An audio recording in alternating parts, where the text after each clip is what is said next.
Hi everyone, we'll be turning on in about 2 minutes. So just by show of hands, who's from Indonesia? Selamat datang. Tidak masalah. Who is from Vietnam? Chào em. Malaysia? Oh, my hometown. Saya ada rumah ke Johor Bahru. Ya, saya asli. Saya Johor asli. Baru. Who's from India? Anyone from India? Pakistan? Oh, you're from India? Pakistan? Bangladesh? Wow. Nepal? Wow. Thailand? Have we got anyone from Thailand? Oh, yes, a few Thai people. Hello, nice to see you. Have I missed another country that someone's from? Oh, yeah, Philippines. Yeah, that one, Philippines. Oh, yeah, there's a few people from the Philippines here. Why is that a surprise? Have I missed another country? Oh, I'm sorry, my boss is from Sri Lanka. I'm going to get in huge trouble for that now. So, yeah, please don't tell him. Anyone else that I've missed? Whereabouts? Oh, Marshall Islands, Yakwe. I've been to your islands twice. Beautiful, great seafood, fresh tuna from the Marshall Islands. Okay, so we're going to kick off, and this is an interesting session because you would be expecting we're going to talk about electrical technology, or we're going to talk about power generation or fuels. But what we actually do have an opportunity to do is to use digitization to short circuit that. And we've got an interesting lineup because we've got a range of different views. So today's session is not going to be something where we're going to present to you and say, this is what happens.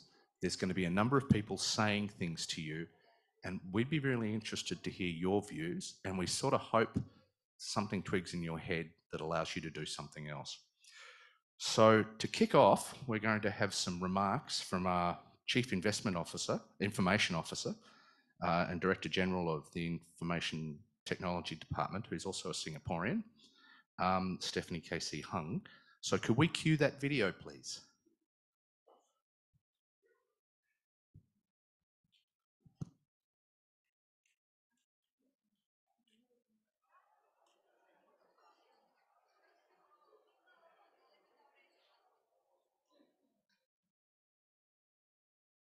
Good morning, ladies and gentlemen. It's my pleasure as ABB CIO to welcome you to this spotlight session on the role of digital technology as a driver of decarbonization. Today, we gather here to explore the immense potential of digitalization and smart energy technologies in accelerating our efforts towards a sustainable and decarbonized future.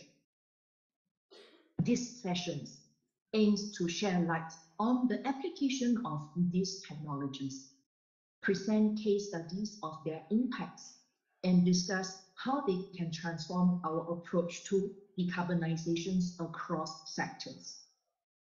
Allow me to share a few thoughts on these important topics. First, the rise of artificial intelligence and its role in decarbonization. Adoption of artificial intelligence, including the recent release of ChatGPT, has gained significant momentum, positioning itself as a mainstream technology. By leveraging AI's capabilities, we can unlock innovative solutions to complex sustainability challenges. This technology enables us to analyze vast amounts of data, optimize energy systems, and drive efficiency across various sectors, thereby facilitating the transition towards a low-carbon economy. Second, the digitalization and smart energy technologies, promises and challenges. Digitalization and smart energy technologies offer a multitude of benefits, such as increased productivity, economic growth, improved efficiency, and enhanced convenience. However, realizing these promises require addressing several challenges. We must focusing on identifying reliable data sources, making data accessible, building robust data infrastructure, conveying data effectively, and developing user-friendly applications to receive and comprehend the insights provided by that data. Third, unleashing the power of digital technologies in decarbonizations. To truly understand the potential impact of digital technology, it is crucial to examine real-world case studies. Throughout this session, we will explore several examples from various sectors, including energy production, transportation, manufacturing, and agriculture.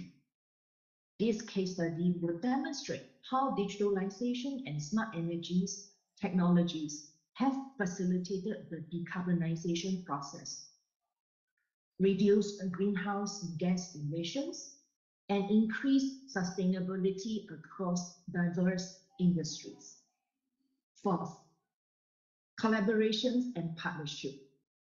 Key drivers of digital decarbonization, harnessing the full potential of digital technology for decarbonizations require collaboration and partnership among governments, multilateral development banks, private sectors entities, research institutions, and civil society. By fostering cooperation, we can pool our expertises, resources, and knowledge to overcome technological barriers, ensure inclusivity, and drive the development and implementation of innovative digital solutions for a sustainable future. Fifth, transforming our approach, a just transition to a decarbonized future. Digitalizations and smart energy technologies are key catalysts for transforming our approach to decarbonizations. To achieve a just transition, we must prioritize equitable access to these technologies, provide adequate training and capacity building opportunities, and address potential socio-economic impacts. By embracing digitalization responsibly, we can create a fair and sustainable pathway to a decarbonized future that benefits all segments of society. In conclusion, this session aims to showcase the immense potential of digital technology as a driver of decarbonization. By leveraging artificial intelligence, digitalization, and smart energies technologies, we can achieve sustainable economic growth, improve energy efficiency, and create a more resilient and carbon neutral future. Through collaboration and case studies, we will explore how these technologies are reshaping industries, transforming our approach to decarbonization, and paving the way for a greener and more prosperous world. Thank you. And I wish you an engaging and insightful session ahead. Thank you, DG. Wow. So she's given us a great deal of things to think about. So now we're going from ADB setting the bar to one of ADB's biggest donors. In fact, a TA I recently ran was funded by his organisation. I'd like to call Dr. Peter Warren from the UK government to talk about digitalisation, the role of international climate finance. Great, hopefully everyone can hear me. Perfect. So I just want to thank the ADB for inviting me to the workshop, and it's great to be back at ASEF. I think this is my 6th one, so I first came in 2018, so it's really good to be back. So Peter Warren from the UK government. I'm in our Department for Energy Security and Net Zero, which was formerly called the Business Energy Industrial Strategy Department until recently. So you might recognise the acronym BEIS, but we've actually just switched to a new department.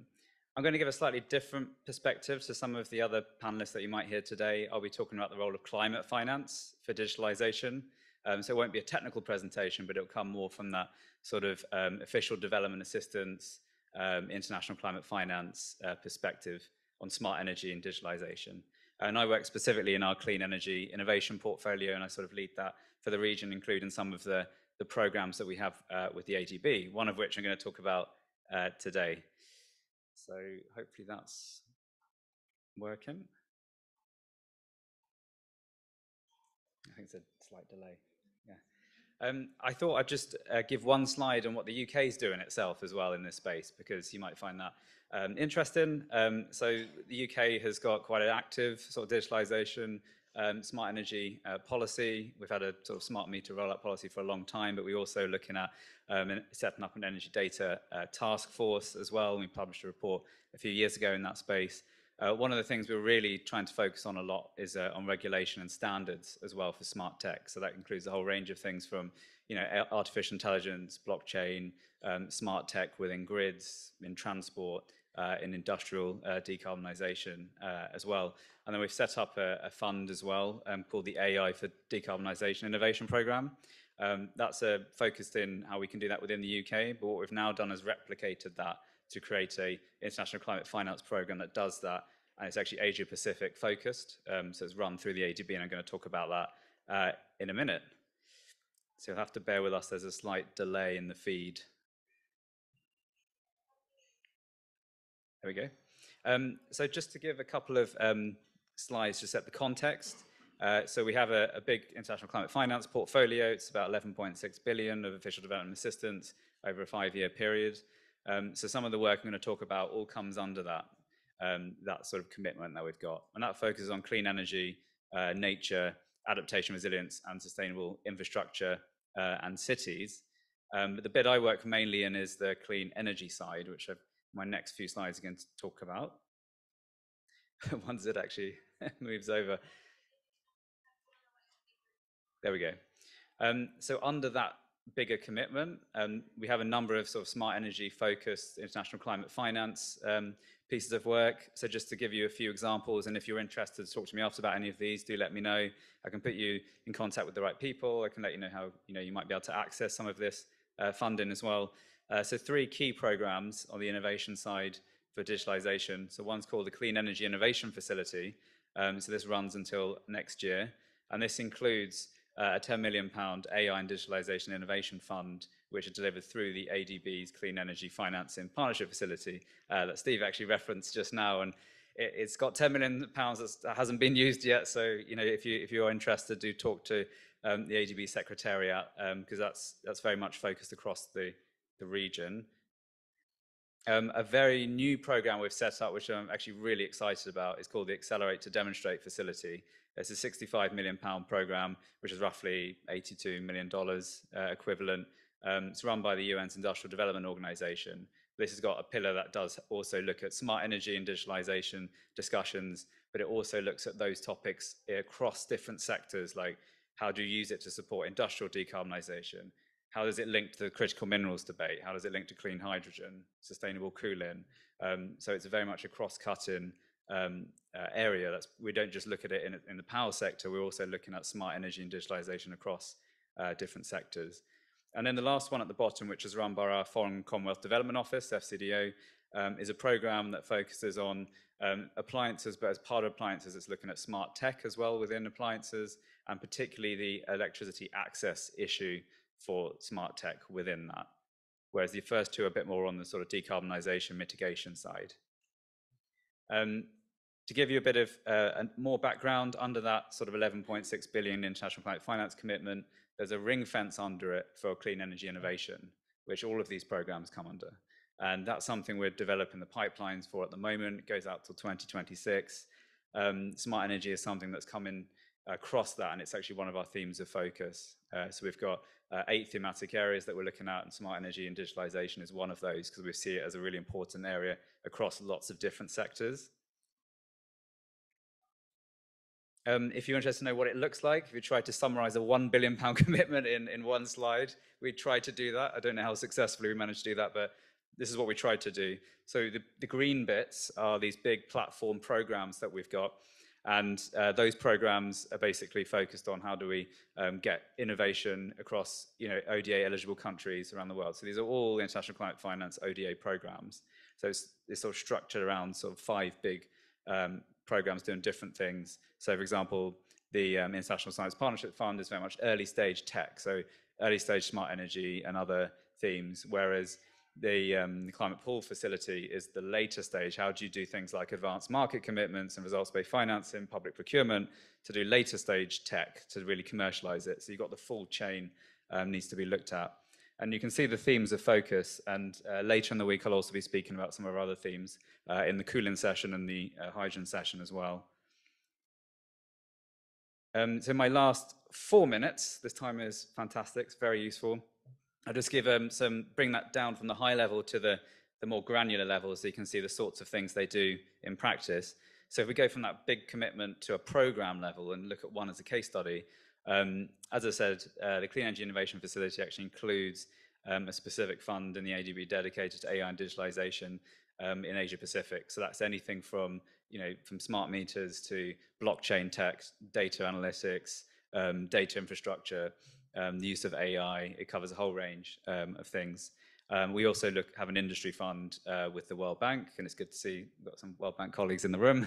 A cooling fund through the IFC, and energy storage is through a UK research council called Innovate UK, and that actually includes work on digitalization as well. Some information about impacts at the bottom, but I'm just going to move on because I've only got a few minutes left. So if we go from the program level to the project level, so to try and go down to something more granular now, just to give you one example of the types of project that these programs have supported with ODA funding. As I said, we've got this Asia Pacific fund that doesn't have any projects yet, so do get those projects in. So I've used an example from another part of the world that's got an active project. So this one's from Nigeria. So the sorts of projects are things like smart tech integration. So in this case, looking at anaerobic digestion technology and how you can use smart tech in that. Other ones we've seen in other countries as well might include things like how do you get the initial data infrastructure. So in some countries, they might not have the data infrastructure that then allows smart tech. So they might focus at that stage. And then in other countries where there is more digitalization, it might be later stage tech, use of blockchain, use of AI, for example, in those.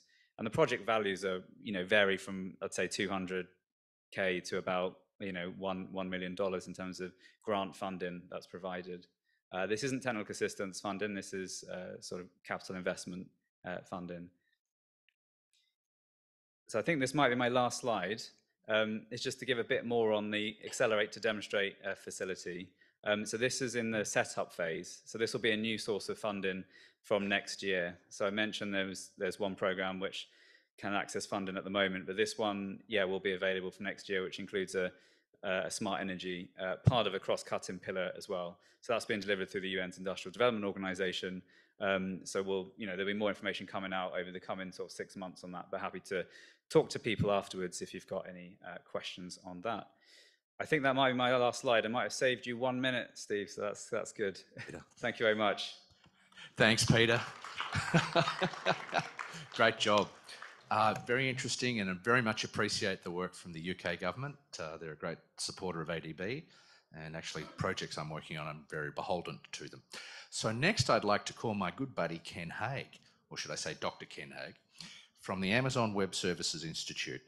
Ken's the Head of Energy and Environmental Policy for Asia Pacific. Ken, the floor is yours. Thank you very much. So I'm going to talk at a very high level about some thoughts that we have on digitalization and innovation with energy, and I'll touch very quickly on water at the end as well.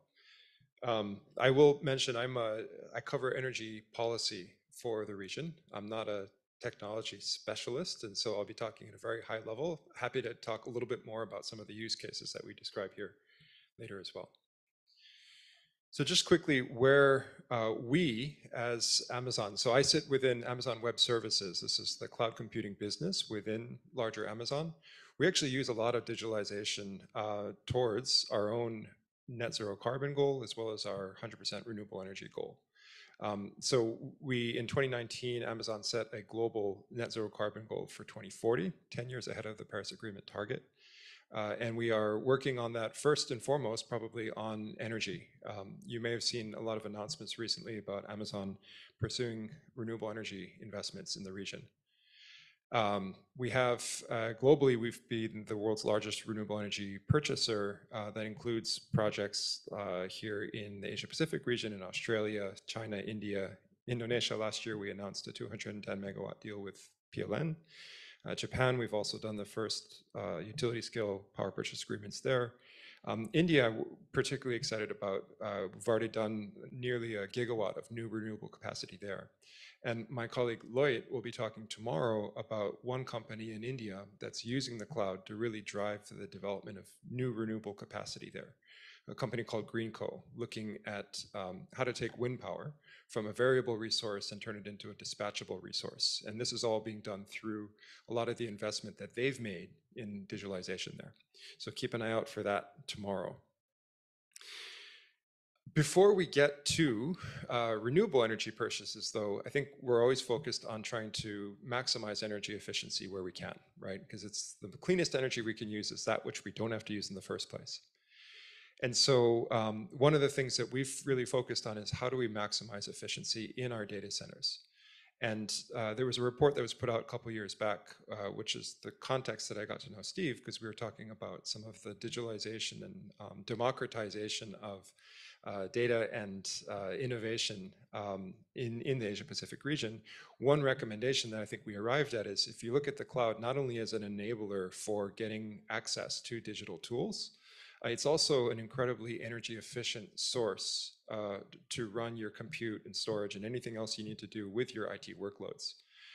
This report from the 451 Research Institute, which is part of the S&P Global Market Intelligence Group, found through a survey of more than 500 enterprises and public sector organizations from across the Asia Pacific region, that for the average organization, moving their IT workloads to the cloud would save them on average 80%, nearly 80% energy. In fact, this is one of BEIS's former recommendations to small businesses is how you can save energy. Look at ways to move some of those workloads to the cloud, save money and save energy at the same time. Just want to quickly highlight here that where this efficiency is coming from, part of it's from hardware. So we take a chip to grid approach in terms of how we start with trying to use the most efficient processors available in the market today, build that into our servers and racks, and then all the way up to how we design our power systems and cooling systems. One unsung hero in here, though, is the digitalization that we've enabled in our data centers. And so we use, it's good to have really efficient equipment, but if you're not using that to its fullest capacity, you're not getting the maximum efficiency value out of it. And so another thing that we've been doing is really trying to maximize the utilization rates for all of our servers. For on-premises data centers, typically you'll see in a 10 to 15% utilization rate. So a lot of the time, the data center servers that they have are sitting idle. We're trying to make sure that ours are running at least 80% capacity at all times. So we're really trying to use digitalization and means of monitoring different workloads in real time to make sure that we're maximizing and allocating workloads where they can be most efficiently used. That's what we're doing. I think I'm even more excited about how our customers are using digital tools to drive greater efficiency. And so I wanted to highlight one company here. This is a company called NRES. It's based in Thailand. And they've done everything that Stephanie talked about at the outset, trying to take data, make it meaningful, visualize it, right? Find ways to make it interpretable, but also then find ways to make it usable, right? And so basically what they've done is instead of investing a lot of their upfront capital and building their own data centers to process massive volumes of data, they've moved most of those operations to the cloud and really built a business on putting sensors across all of the equipment and facilities for their commercial industrial customers. They pool that data, they run real-time data analytics on it, and then depending on what their customers need, they can either do real-time notifications, so they've got everything interfaced with lines so they can send real-time notifications with nice visualization of how your energy is being used in your facilities. But then they can take it a step further And they have automated energy management services that are using IoT and AI, ML enabled, artificial intelligence and machine learning enabled tools as well. All of this they built from scratch on the cloud. And so a really good example of once you start to get data in meaningful volume and then think about ways that you can put that to good use, there's a lot of opportunity for that low-hanging fruit in terms of maximizing efficiency. And companies like NRES are really driving value for businesses out of that. I mentioned I wanted to cover water as well. One of the things we look at in terms of the efficiency of our data centers is there's a trade-off. When you look at where a lot of energy gets used in data centers, it's typically for cooling. If we're able to use evaporative cooling, we can keep our data centers cooler with a lot less energy. And so we are always looking for ways that we can use water for cooling. However, we want to be sure that we're not doing so in a way that takes away water from the communities in which we work. And so last year we established a 2030 net water positive goal, where we're helping to restore more water to the communities in which we work than we consume. How do we do that? Well, first of all, we do the same thing we do with energy, make sure that we're using it as efficiently as we can. We start by trying to source treated wastewater, so we're using recycled water to begin with. We cycle that as many times as we can. And then eventually there's a mineral buildup over time, so we can't use it infinitely. But some of that discharge, we've been able to work with local agricultural interests. And so in Western US, for example, where there's water scarcity, increasing concerns around water scarcity, we're trying to find ways to use that discharge for agricultural purposes. And there we're using AI and IoT functions as well to try and make sure that we have a steady flow of that discharge for our agricultural partners to rely on. Lastly, replenish. There's one of the ways that we're working on here is to try and find ways to return more water to watersheds. And so we've done projects with the Nature Conservancy in Cape Town in South Africa, for example, removing invasive plant species, replacing those with native species. That's letting more water get into the catchment area. We've also done this with water utilities. So using cloud-enabled tools to find where there's leakage on the water system and fixing that, right? So you're not losing water to leakage. And that, in fact, is what one of the companies that uses AWS is really driving innovation on in India. So it's a company called We Got Utility Solutions. It's India's first IoT-based water management platform, built entirely on the cloud. And again, like with NRES in Thailand, what they did is they invested all of their upfront capital in building out a mobile app and installing smart water meters, right, across all of their commercial and industrial customers. And they're doing a very similar thing that NRES is doing with water, but with energy, but with water, which is a huge business cost for their customers. C&I customers would love to reduce expenses that they have on energy. They'd love to do it with water as well. And so identifying where there's water leakage is really important for that purpose. It's also practically saved over 3 billion liters of water in India, which is increasing another water scarce region. So all of this is just to very quickly highlight some ways that innovation is already being tapped and innovative solutions are being developed via the cloud, but with digitalization at the heart of this effort. So I'll stop there and happy to talk a little bit more about some of these and other examples in the discussion. Thanks. Thanks, Ken. Thanks for coming down from Japan. I really much appreciate it. Very interesting that it's water and energy. One of the things we're doing at ADB is trying to get out of the silos of energy, water, urban, environment, et cetera, et cetera. And so, Ken, thank you for bringing that up. So now, Mr. Abdul Khalid, who I owe an apology to, because I thought he'd been dropped off the program, but we actually have him now. So thank you, brother. He's with the World Resource Institute in India, and he's going to give us a presentation on integration of distributed renewable energy network systems on a geospatial platform. The floor is yours, sir.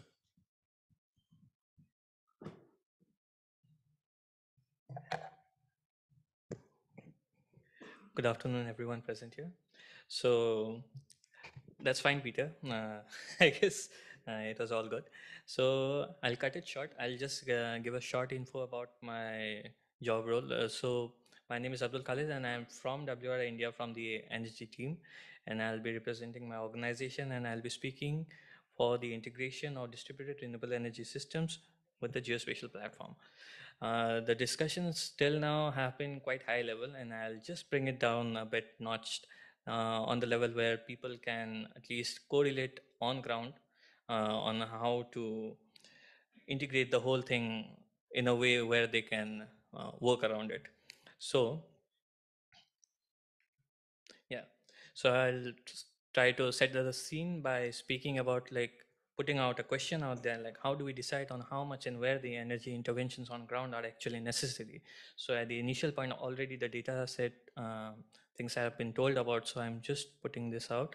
So whenever we have this question in our mind, so it can be directly spoken up by understanding the data which is related to the supply and demand scenario of a particular location directly. When we talk about how much of the energy intervention for a particular location is actually necessary. But when we talk about the where part of it, a special attribute is always necessary. The locational attribute of that data set is necessary. And then we can talk about where the energy interventions are actually necessary over a specific geography where we are talking about.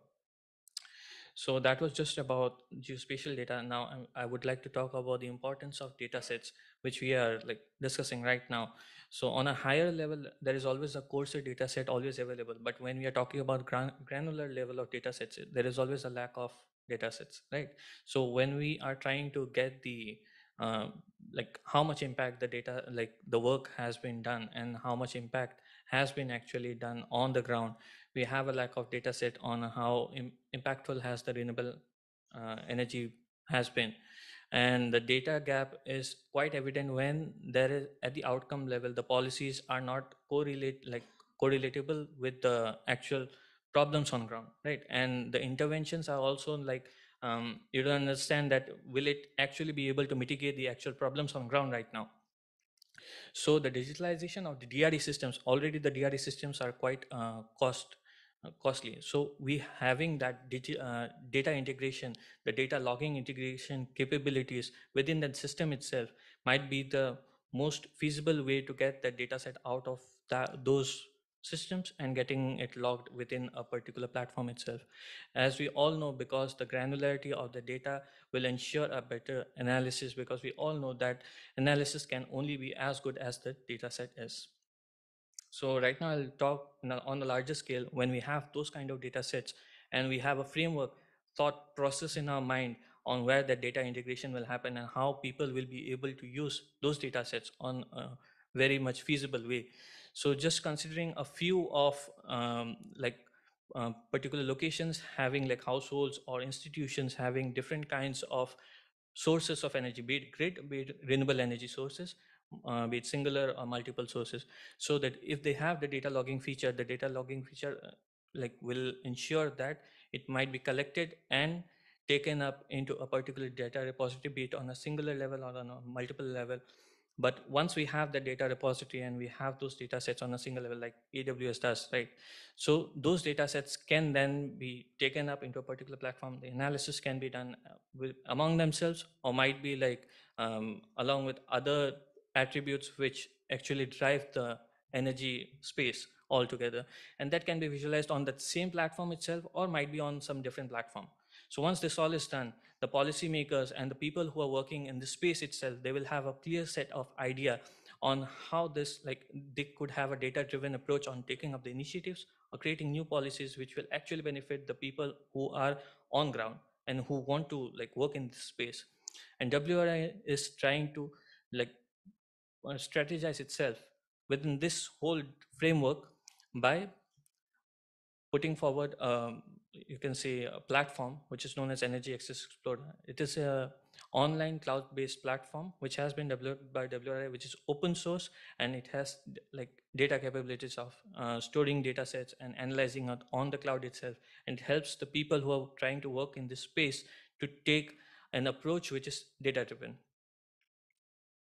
So I would like to talk about the capabilities on the type of data sets and the level of data sets which are available on the platform itself. So the capabilities, as I said, so that it acts as a data repository for the geographies for which the platform has been launched. And it has analytical capabilities, which is on the basis of multi-criteria analysis. So it helps to take the supply and demand side along with other perspectives or other attributes which actually are like working in the energy space itself, and it helps to track those attributes on a temporal level for those particular geographies. The data sets, as I said, is related to supply, demand, demographics, and infrastructure, and the level of data sets start from the institute level all the way up to district level. So this is just a representation of how the platform looks like when it's showing up the data sets. So on the top side, it's the demand ones, and the bottom one, it's the supply ones. So first one is showing up the demographics, the population density of the geography of a state, Jharkhand in India. So it's showing the population density. The second one is showing probably the infrastructural data sets, which is related to most probably the locations of healthcare institutions or educational institutions, which can be overlaid along with the supply side. And the supply side is showing, the bottom one is solar irradiance values of that particular location, and the infrastructure is showing the road networks of that particular location. So I'll just fast forward to a use case scenario where this implementation can be correlated with the people out here present. So considering that we have a problem statement that we want to just decarbonize a particular sector, specifically talking about like, yeah, sure. So decarbonize the healthcare institutions of a particular geography. We have that problem statement and we want to do it with the help of solar energy, right? So if somebody is working in this space and has this problem statement, this one is specifically an example of Jharkhand, which was already done actually. So for this, only two types of data sets are actually required. And not everyone does have the geospatial capabilities, or you might say the GIS capabilities, or data like calculation capabilities when they want to do these kind of interventions. So the people can directly reflect to this kind of platform, not just Energy Access Explorer, if they have any other platforms as well. So they can just correlate with this.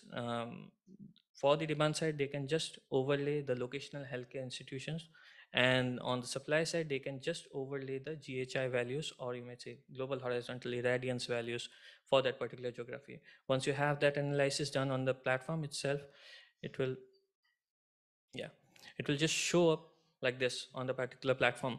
It will show up in bright and darker spots, where the brighter spots are showing energy accessibility values to be higher on that particular level. So you will require less amount of finances to electrify that particular zone, rather than the darker ones. So you will have a ranking order for those particular locations as well, and you can do a multi-criteria analysis. Not, this is just a short example. So you can put road networks, thinking about like you want to solarize those places which are away from roads, or might be nearer from roads if you have less finances. So you will have that kind of thought process, like according to your requirement, you can solarize, or you might do other stuff, or you might directly do look at this from the perspective of energy access. If it's much more feasible to connect it to the grid, you can do that also. So it's dependent on the requirements of the person who is utilizing this particular platform. So finally, I would like to summarize on the whole points, whatever I spoke about. So this kind of platform actually emphasizes on how much open access platforms and open data is actually necessary for driving this kind of renewable energy like sector in a much more efficient way. The digitalization of the distributed renewable energy systems will actually ensure the data logging feature, which I'm talking about, emphasizing about, because the granularity of data sets is much more important. Even for the ML and AI to work, you need data sets to actually train those ML workspace. And for the data-driven approach should be the actual norm for creating better policies, for which is much more feasible for the people on ground, and the decision making will be much more easier when we have the data sets, right? So that's it. I would like to summarize out here, and we will just talk within the discussion itself. Thank you so much. Thank you, Abdul. That was very interesting. I appreciate you made the time to explain how that graphic interface can inform policymakers, because I think some of us are from government in the audience and some of us are not. But sometimes government need a bit of help, and sometimes they get bombarded with words and graphs, and something that's got a visual representation makes it a lot easier for people to make clear decisions. So we've gone from government to donor government to international IT organisation to a world-renowned research organisation doing work on what policy issues. Now we're going to go down to the ground floor. Richard is the sales manager, senior sales manager, I should say, for Indonesia and the Philippines for Jenbaker. Those of you who don't know, Jenbaker is the premier maker of biogas engines. I should know, it's my area. Please go ahead, Richard, take the floor. And Richard's going to share us a little bit about microgrid solutions, sustainable, resilient and economic power. Yeah, good afternoon. Thank you for inviting me, Steve, so that I can share you about what Jan Bahar has done with our factory facility related to application of renewable energy. So let me start. Yeah, okay. We are, Jan Bahar is, to those who never know about Jan Bahar, we are a gas engine manufacturer. And talking about engine, we'll say in general, reciprocal engine is always get the blame of producing carbon emission. So this is not in, especially in our case, because we are producing gas engine, not diesel engines, which burn diesel or heavy fuel, which pollute the air. So, but we are basically started from gas engine business, and we are always burning cleaner fuel. So let me try. Okay. Yeah. I start with this one. Energy transition means we are talking about four trends. What is happening here? Talking about decentralization. You know that the energy, renewable energy resources is not available in every places. In specific area, they have specific resource. Like for example, some area has more sunshine, and the other has wind blowing, and the other place perhaps they have a hydro resource. So it's going to be distributed in some area, and sometimes it's very remote from the demand load. So that's why it's become more and more happening in the energy sector. As to decarbonization, I think it's the theme of this forum. So I think I don't need to explain you more about decarbonization. Digitalization, we are talking about Amazon Web Services, we are talking about cloud, IoT, artificial intelligence. Everybody is using this IT-based server that requires a lot of electric demand. Also, electrification here, we are talking about the government initiative to electrify all the residents, and for example, in Indonesia, we can reach 90%, 99% electrification soon, or some area perhaps 100%. And yeah, I can, yes, this is the technical or basic model of microgrid that is implemented in Yen Bahar. So basically, the principle of microgrid is it has components, some components. Of course, there is a demand there, and there is a renewables energy, and there is a so-called a dispatchable power source. For example, gas engine or diesel engine there, and also storage. Then renewables energy is the characteristic is intermittent. It's volatile, and sometimes it's unstable. Sometimes there is a sunshine or wind blowing, but it cannot. We cannot rely because it is. We cannot control the nature, right? So that's why we install gas engine to provide and to stabilize the grid. And also we put here a storage. and for example, battery storage here, and to also to cut the electric demand peak. And for a microgrid, especially, we are talking about 0.1 to 10 megawatt of power. It's not really like a normal grid, utility size of grid, but it's much smaller. Yeah, it's because of the availability of gas engine and renewables. This becomes the grid, the microgrid itself become resilient and sustainable. So okay, let me go. Yeah, uh, in Jenbaker, we installed this microgrid as part of our extended services from our microcontroller, from our yes, in my master controller in power at the power plant. We extended to be able to accommodate the renewable energy installed in the system. So, but it's can go also to the cloud system that we can provide. We have our own cloud system, software as services. What we call it as my plan optimization. Okay, these are the benefits. I can yeah, perhaps you can there will be they will publish the slide, and perhaps you can read it later.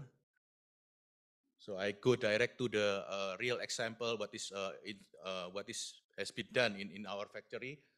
We are starting with using the grid electricity from this is the case in Austria, and 100% electric is from the grid. And thermal power we got from our boiler, sizing what 8 megawatt thermal. And then at that time, we end up with LCOE 20 cent euro per kilowatt hour. So we do some modification and upgrade into a microgrid solution. We still using grid as a main source, but it's now become 62%.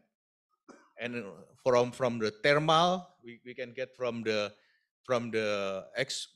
engine itself, from the exhaust gas, from the equipment of the engine, we can recover the heat so that we can utilize and get more, the engine is more efficient.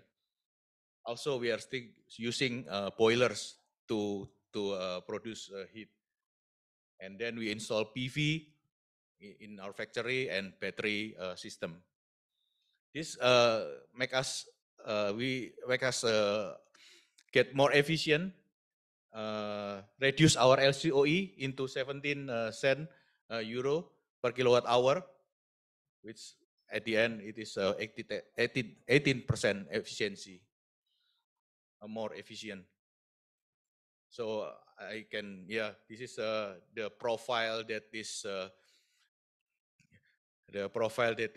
produced in our microgrid system. You can see here that the battery is on the peak load. Every day we do 2 cycles, charge and discharge every day, and this will reduce the utilization of fossil fuel. So you can see here that the power from the grid is stay stable at the low, and then at the peak side there is a diesel engine that will compensate the instability of the electric that's supplied from the renewable. Okay, that ends my presentation. Thank you. Terima kasih, Bang. Thank you very much. So that was a real, as we say in Australia, meat and potatoes, front line, down at the ground level example of it. But when you talk about digitisation, it's a journey across a range of sectors and a range of scales. So we're trying today to get a better feel for that there's money available, that there's technology available, there's backbone available, and now we need to start looking at the real projects. And before I get my friend Pia Kirtle up, I just wanted to say one thing. When Richard talked about the reductions in emissions, I think at some stage or another we're going to go into paying for carbon in a real sense. I think that's coming. It's coming in various terms. Indonesia and Singapore both have carbon taxes, mind you small, but they're still existing. To give you some raw numbers, roughly the world has $1 trillion economy. It has about $40 trillion in cash in circulation. It has about $260 trillion in debt. So if you earn $100,000 and you've got a $260,000 mortgage, that's not too bad. Debt's not the problem. What is the problem is last year we did $1 trillion worth of direct subsidies for fossil fuels. So we're basically paying people to damage the planet. But what even more disturbing is the fact that we have all these incentives in place for the fossil fuel industry and for high carbon emitting industries that amount to about another $4.7 trillion in lost taxes and depreciation. So we're basically funding the demise of the planet. And Richard's example I liked very much, because what it does is it shows us through digitization, we can actually drive down the costs of using non-fossil fuels. So those companies that get in early then don't end up having to pay, because people will end up paying for carbon. So on that note, first of all, I'd like to recognise Daff, who's going back to the room, who's been going up and telling speakers how long they've got. Thank you, Daff. Thank you for that. And now I'd like to call on my friend Dr. Pia Kirtle from PXP Consulting. Pia's been doing some work for ADB over the last year on simulating waste supply chains. And you think, oh, that sounds pretty boring.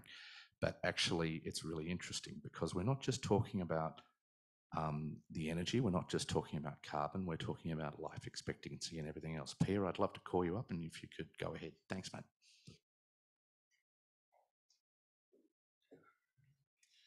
Thanks for the warm welcome, Steve. Really appreciate it.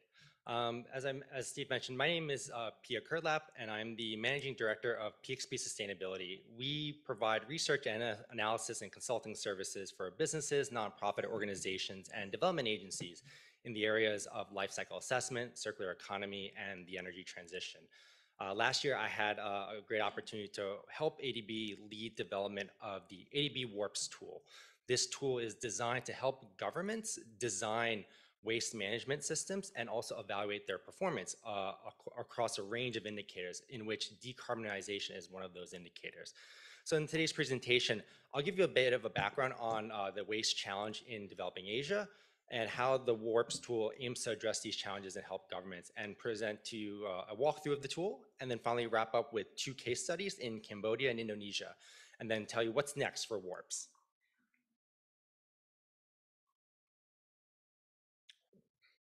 So what's the story on waste?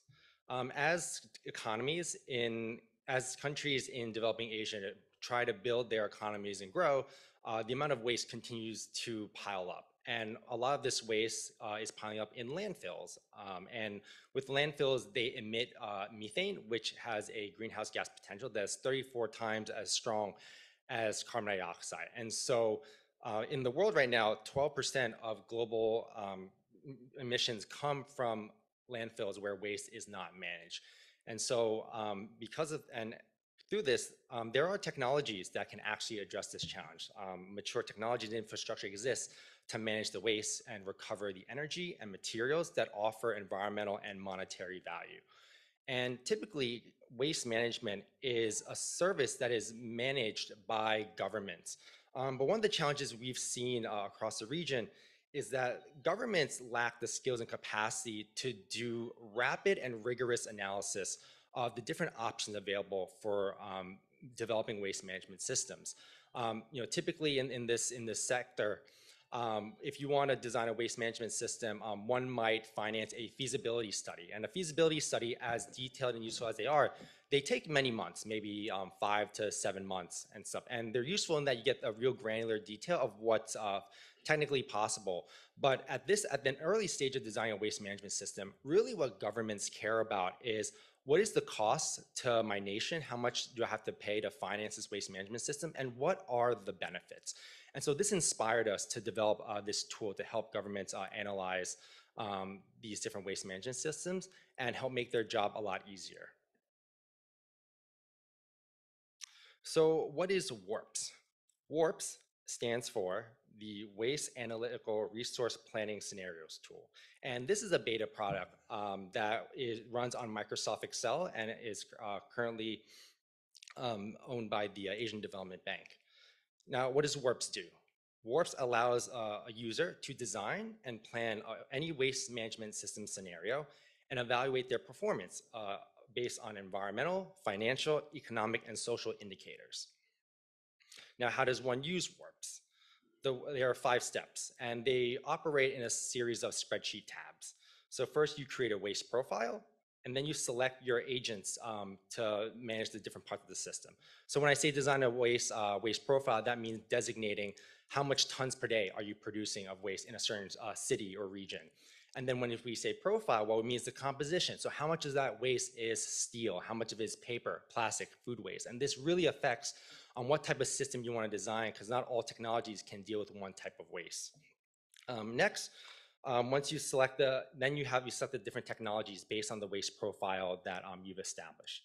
In the third step, you set the policy and price conditions, and this is what is necessary to set the context of a waste management system, whether it's in Cambodia, Indonesia, or Thailand. There are different prices for the collection of waste or even the sale of energy that's generated from the waste. Then you view the results in a report form, and then finally you can visualize the whole system in a Sankey diagram.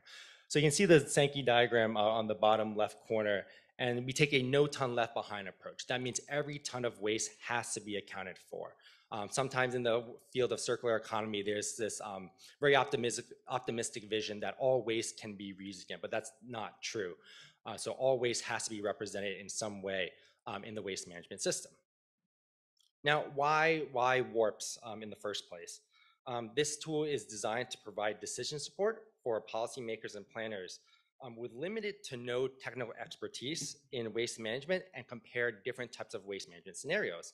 This tool is not meant to replace feasibility studies, but what it aims to do is to speed up the process and give governments the ability to do a rapid pre-feasibility scan of the wide range of options possible.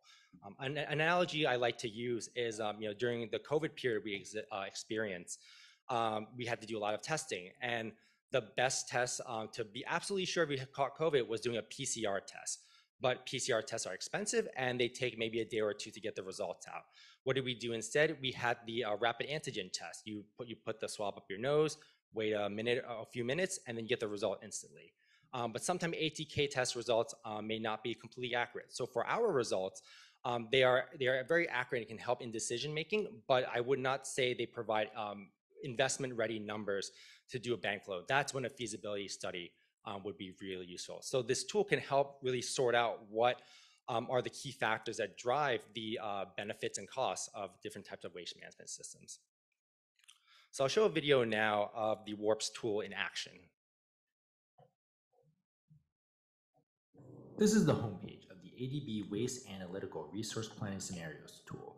To design a waste management system and analyze it, there are 5 steps. Step 1, create a waste profile by setting the amount of waste generated per day and its percent composition. Step 2, design the system by selecting processes to deal with the different types of waste streams, such as sorting, recycling, energy recovery, and final disposal. Step 3, establish the local context by setting values for parameters across a wide range of categories, such as taxes, sale value of resources, social benefits, and carbon credits. Step 4, view the results at a high level. You can also view the results at the system level and processes. Step 5, create a Sankey diagram by clicking on the button in the Results tab. This diagram shows the waste flows and how they are managed in the system. So taking back to the presentation. I have a few more slides. I'm just waiting for them to pull up.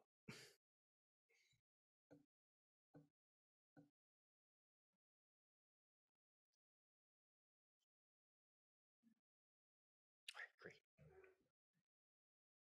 Okay, So I have two case studies for you to share, and then I'll wrap up with what's next for WARP. So our first case study was in Indonesia, and this one was interesting because one of the government ministries, they really cared about waste management because in Indonesia right now, there's high waste mass burn incinerators are very popular, but in developing Asia where waste is very moist, you end up spending a lot of energy just boiling water. And so the government ministry was interested in what are other options for managing waste in Indonesia and what are the costs and what are the benefits. And so in this study, we looked at a small city and we looked at different types of technologies such as a mass burn incinerator, a material recovery facility, some digital apps to promote waste segregation, anaerobic digestion, and recycling of paper and plastic waste. And we looked at a different set of a variety of indicators such as the annual shortfall, and that's for costs. Looking at capital expenses, operation expenses, what are the environmental emissions, and what are the new jobs that could be added. And so the findings we gained from this case study was that it's actually very beneficial in a to have a waste management system that focuses on sorting and recycling, specifically with a material recovery facility and anaerobic digestion. And you can see the graphs on the right-hand side. We're able to show where the greenhouse gas emissions, with the leftmost bar being just all waste sent to the landfill. Those are the highest. And then as you increase the amount of sorting and recycling, you decrease the greenhouse gas emissions. So that's showing decarbonization potential through the use of our tool. And also, if you want to look at the costs, the financial costs that governments would have to pay, we have the graph at the bottom that shows what are the different costs that would have to be spent according to different technology you invest in, and also under different conditions. For example, if there is a carbon price, that will also reduce the cost of managing the waste system. Our second case study looked at Cambodia, and one of the cities in Cambodia, their landfill is full today. All right, the project was happening earlier this year, but the landfill is deemed to be full today. And so they have to figure out what are the other options for waste management. Either they build a new landfill or they implement technologies to manage the waste. And so here we show like what are the different technologies available and what is the greenhouse gas emissions reduction potential. So this is just one graph, but in the report we shared with the government organization, we were able to show financial costs and several social indicators as well. So through this tool, we've been able to assist governments and other stakeholders in rapidly designing waste management systems and evaluate their performance to support decision-making and planning.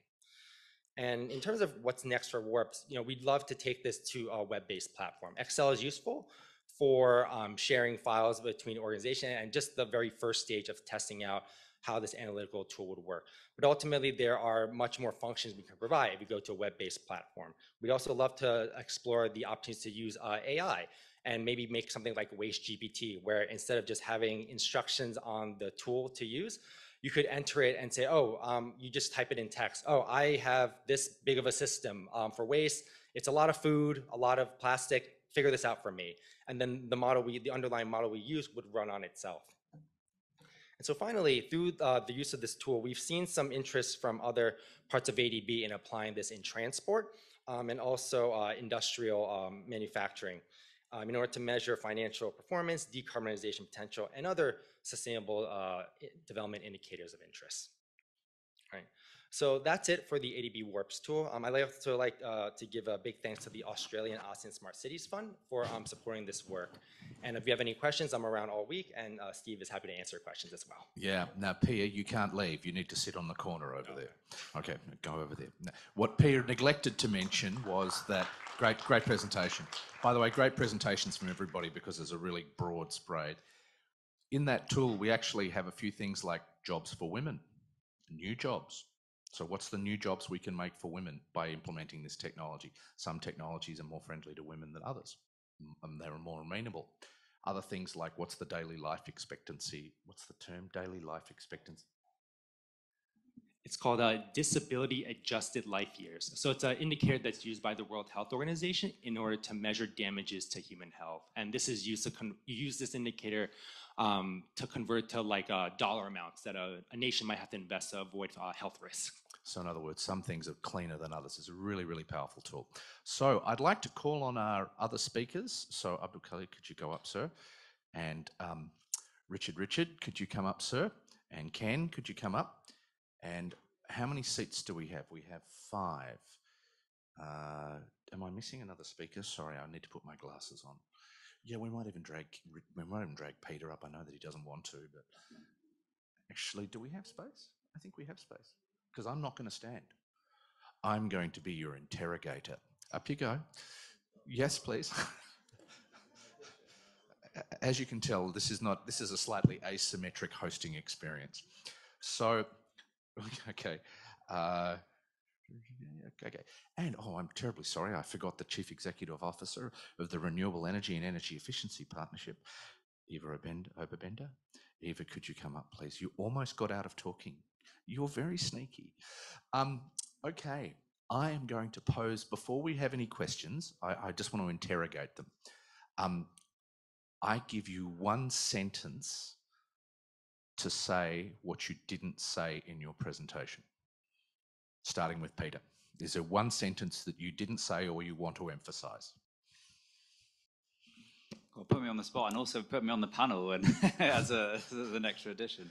So the one thing that I didn't say that, yeah, I mean, I guess one of the things I'd say is there's probably a strong need to do some of the analytical work at the sort of basis level. So which countries, for example, can apply which sort of technologies. I think there's a big need for things like market assessments to look at this. You know, which countries for what technologies, what's the innovators landscape, what can be applied where, because it's not going to be the same for every country. Every country is completely different. So we have an initiative called the KMAP initiative, which is a number of knowledge centres around the region, and that's something we should tap into with that. Ken, stop looking at your phone. I'm interrogating you. What else do you want to say? I was just taking note. So what I was talking about in my presentation was largely around what we're doing, what customers are doing. I think there's a great call for the need for more open access data to drive like system-wide solutions and discussions.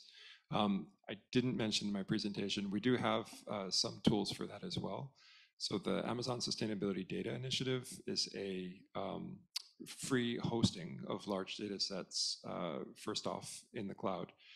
So we've worked with US National Oceanographic Atmospheric Administration, NASA, UK Met Office, Japan Meteorological Agency, others to put large data sets into the cloud, which are then made available for free for researchers and others working on climate solutions. And we do have even free climate modeling platforms that can be used there as well. Other thing we will do as a part of ASDI is work with researchers to learn how to use those tools. And so there's free cloud credits as well as training and work that we can be doing there. So if that's of interest, please feel free to talk to me after. Oh yeah, that's of interest.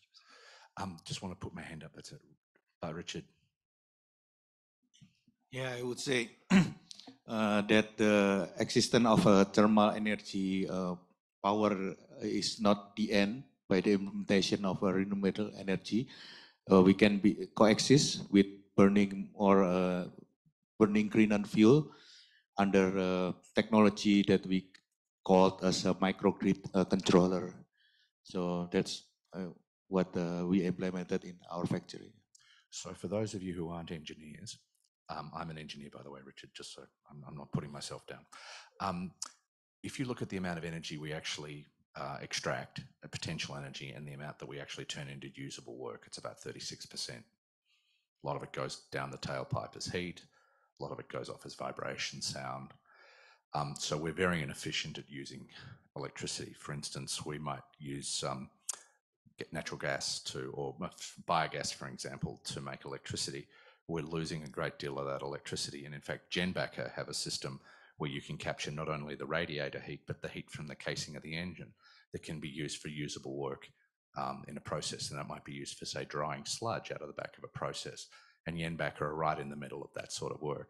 So there is an opportunity for us to be a lot more efficient. And obviously coal-fired power plants are tremendously inefficient and highly polluting. An enormous amount of the energy from those doesn't get used. So, okay. Now, first of all, I've got to apologize again, but go ahead. That's fine. Thank you for first of all, I obviously left out the part that thank you for giving us this opportunity to present out here, obviously. So the only thing that I left out in the presentation itself is the challenges that we face regarding the data sets being collected from the government organizations right now at a granular level. So I was speaking about getting those data sets from the granular data sets, right, from the locations. But having that relations being built up with the organizations, on all the government organizations which provide us those data sets, which are being hosted on the platform right now. It's active for 15 geographies right now, the Energy Access Explorer on a national and subnational levels. So the data sets and the bridges that need to be developed is the most challenging part. And I would like to see much more interventions done from other organizations as well. That's a very good point because it gets to data security. And we had this discussion in Bali about a recent conference in Bali about data security. And there are some countries in the world where you cannot host data outside of that country, or it's a Official Secrets Act crime. We also have a problem that a lot of this data refers to common public goods. So the emissions data from, say, one country will affect everyone in the world. So where does it become a common good, and when do people start thinking about it as a common good as opposed to something that's a national secret? And it's really difficult for some countries, and I'm not going to say which ones, but we know there are geographical conflicts around the region and around the world. And so those countries are a little bit sensitive to say, how much power is coming out of my power plant, how much water is coming through this supply chain, because there are potential risks to them in the event of conflict. It's funny, ADB's only is meant to do three things. It's meant to fight poverty, it's meant to promote regional cooperation and integration, and it doesn't do nuclear energy. And the second one is really all about ensuring peace, because regional cooperation and integration makes people reliant on one another to promote peace. So that's a really good point. It's a very, very powerful point. Feli, make sure you note that down for the minutes. Okay, Pia. So one thing I didn't get to, so I showed this tool and, it looks like you do this analysis instantly within minutes, which is true if you have all the data. And one of the challenges we encountered in developing tools, it has a database inside of the different technologies and their different carbon emissions, electricity use and such. But one of the challenges is that not all this data is necessarily publicly available. We've been fortunate to have a team that has a lot of deep experience in waste management and the wide range of technologies.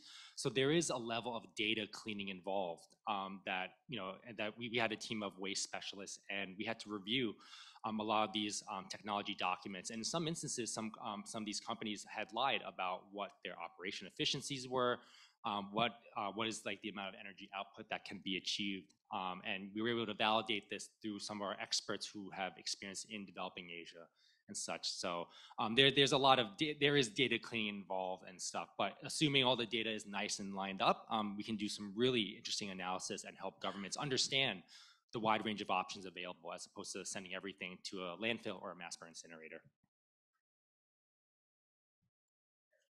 We have some questions from the floor, but before we get to the questions from the floor, I have a poll to ask, and I'm not going to do it online. I'm just going to do it by show of hands. Who here has used ChatGPT? Wow. Wow. Who here is actively developing a tool with their work or themselves using ChatGPT?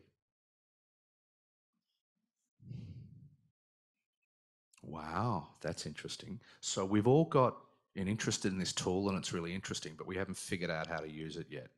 That's interesting. So could I ask you to, Daph, could I ask you to read the questions? Yes, sir. So the first question comes from Mr. Peter S. We didn't hear about the use of data or AI to support credit analysis and risk pricing decisions. Do the panelists have any view on this? And Peter, if you want to come to the mic and ask that question a bit further and elaborate on it if people want to elaborate. But it's looking at pricing information. How do you see pricing information being affected by data in the work you do?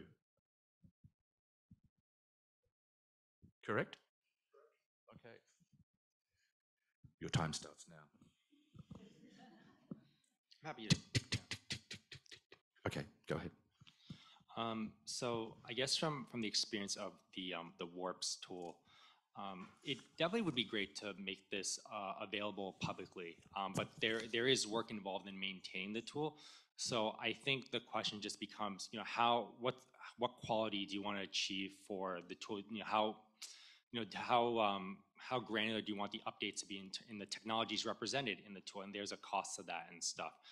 And I think this is a good tool to have for the public good to use, because after all, it's meant to help governments and other organizations all in waste management. So that's where I see just kind of a cost that has to be managed. If that cost cannot be covered by an external agency, then users would have to pay a fee, I think. Eva, could I throw that question to you about the pricing and discovery? Do you think there's enough pricing and discovery happening, and do you think AI is going to help it? Obviously, your work at REAP is important in that. Yeah, thanks. Just as a background, I work for REAP. We are in the business in the off-grid sector, so just to place me accordingly to that. But certainly, we're seeing data-enabled decision-making around financing of businesses and projects, and that's certainly coming up. And there is enough businesses that are using data to enable them investment decisions or simple decisions around rate of returns, etc. But for where we are at the moment, we don't see that AI will be able to replace those functions fully, particularly in the early stage financing of businesses. Thanks. Yeah, that's an interesting point, because ChatGPT has a history of saying things which are just patently untrue. So please go ahead if you want to ask a question. Hello, my name is Dr. Gul Mohammed. I'm actually a professor at Electrical Engineering Department and working in artificial intelligence for the last 15 years. Okay, one of the questions that you are talking about communication infrastructure for data, digitization, extracting the information, and then using AI. But at the same time, the same communication infrastructure and the data out there, especially in the social circle, is creating a lot of noise out there, a lot of consumption in the form of GPUs, CPUs, a lot of consumption in the form of communication infrastructure. Have you looked into how much it is polluting the world in the form of EM waves, also in the form of the carbon footprint that's like result of these communication equipment, these processing equipment, data centers and all that? The percentage is huge if you look at it. Have you looked into it? Yeah, so I think one of the things that's really interesting to note, so the International Energy Agency has looked at the energy consumption of data centers, so that's one part of your question anyway, since 2010.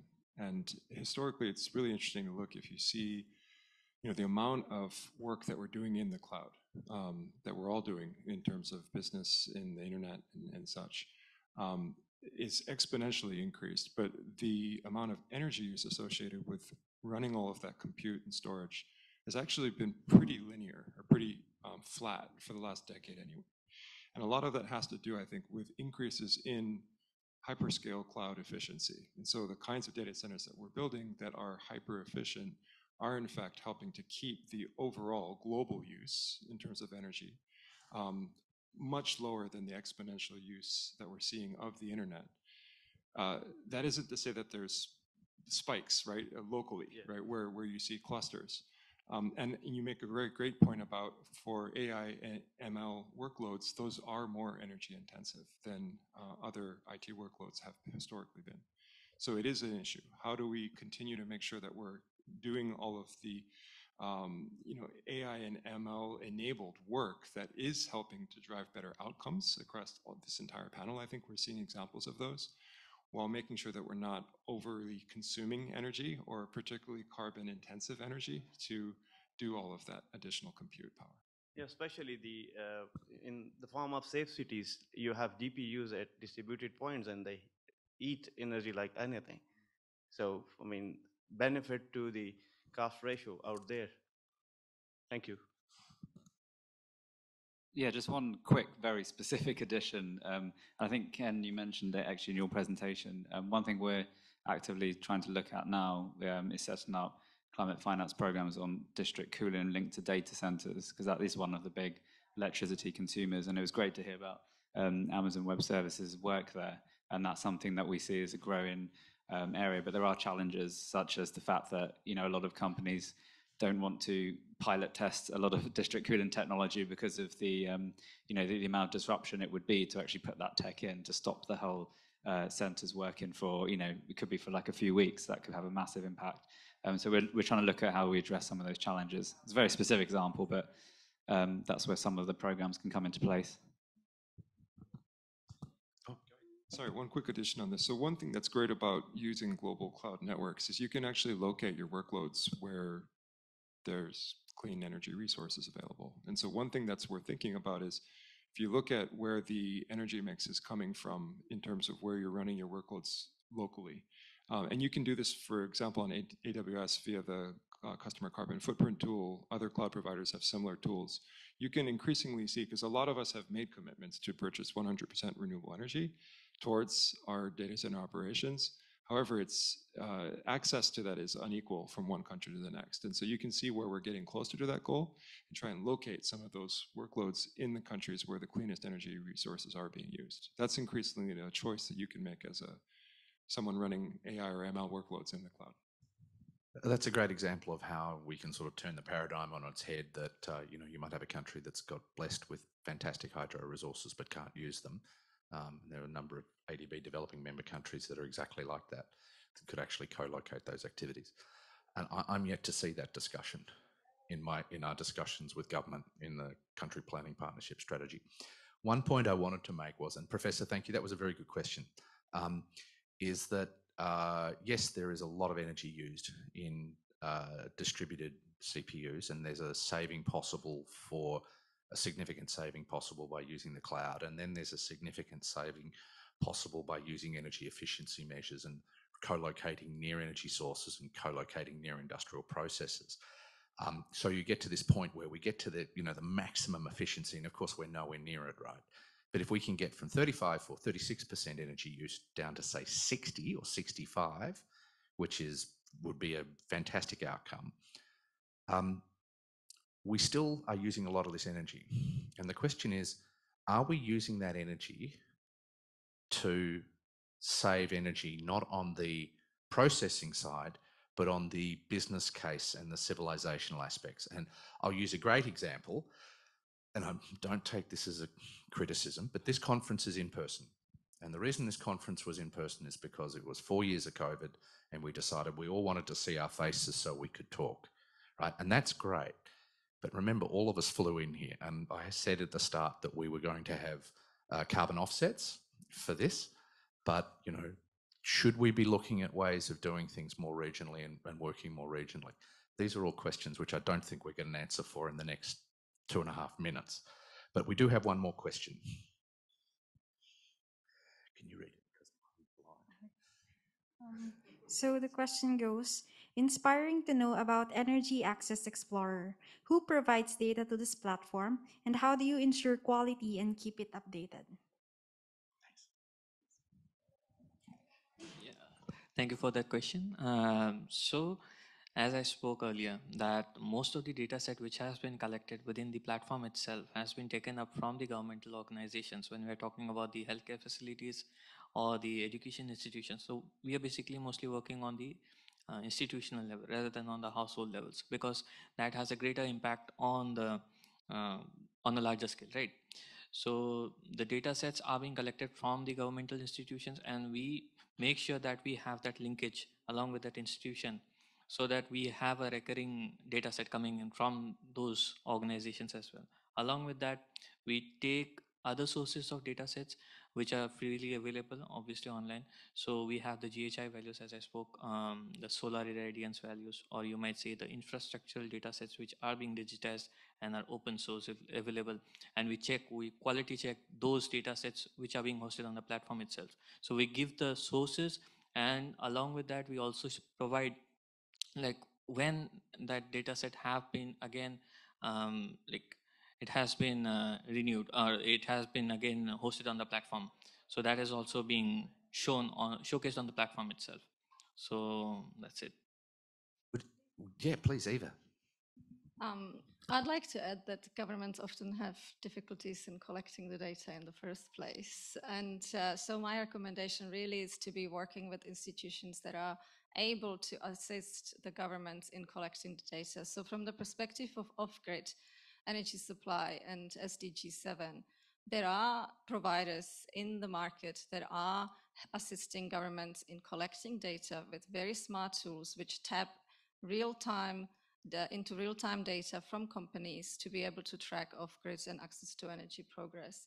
And they are also assisting governments in not only collecting the data, but also opening the data. Peter, Steve, you talked about this, the common good of data. It's not just for a common good. There is a business opportunity in this, an innovation opportunity in this.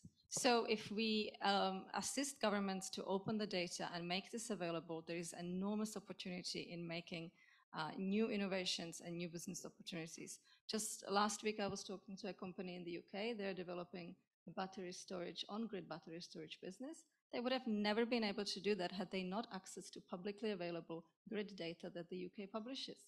And this needs to start happening in the developing countries as well. Thank you. Great point. And can I summarize that? Wouldn't it be great to make money and do good things at the same time?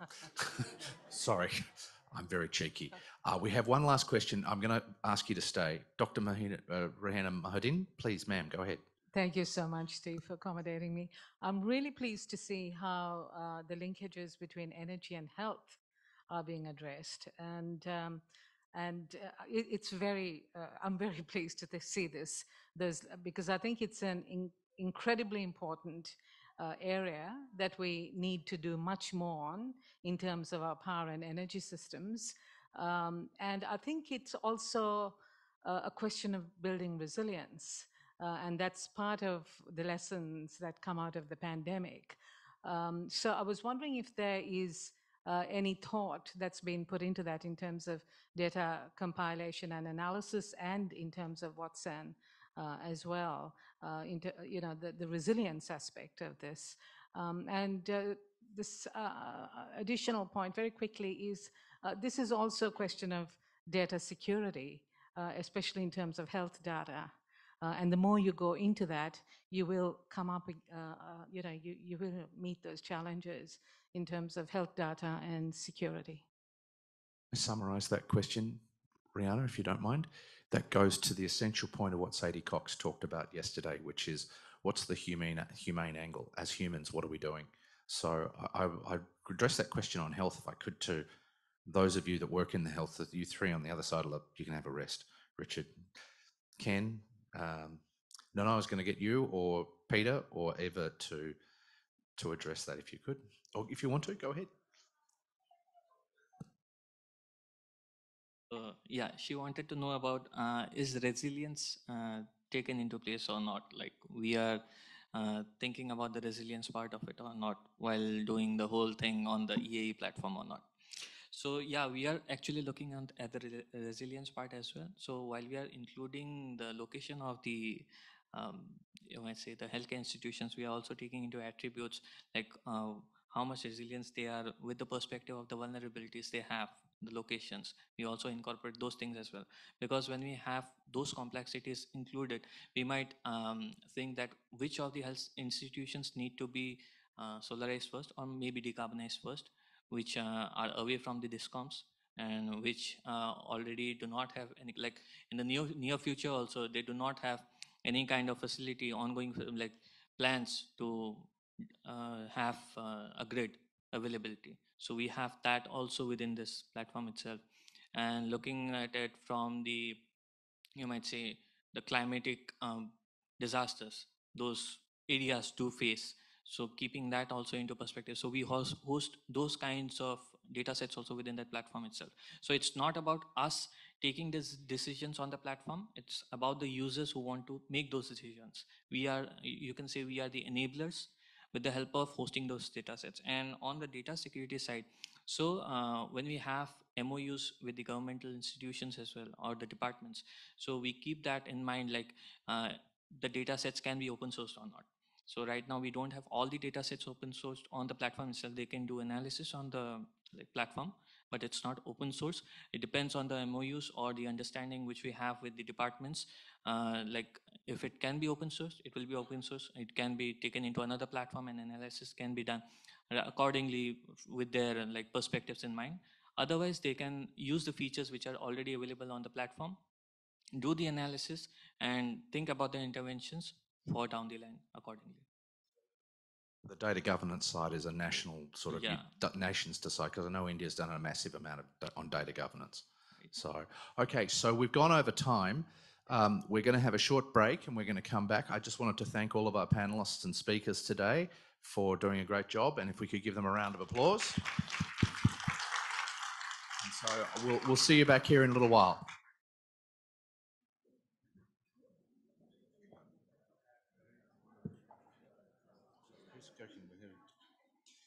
So we're going to kick off with a video, which is a fireside chat between the head of the Digital Services Group at ADB, Thomas Abel, and the lovely folks at Google. So could we cue that video up, and that'll sort of set the scene.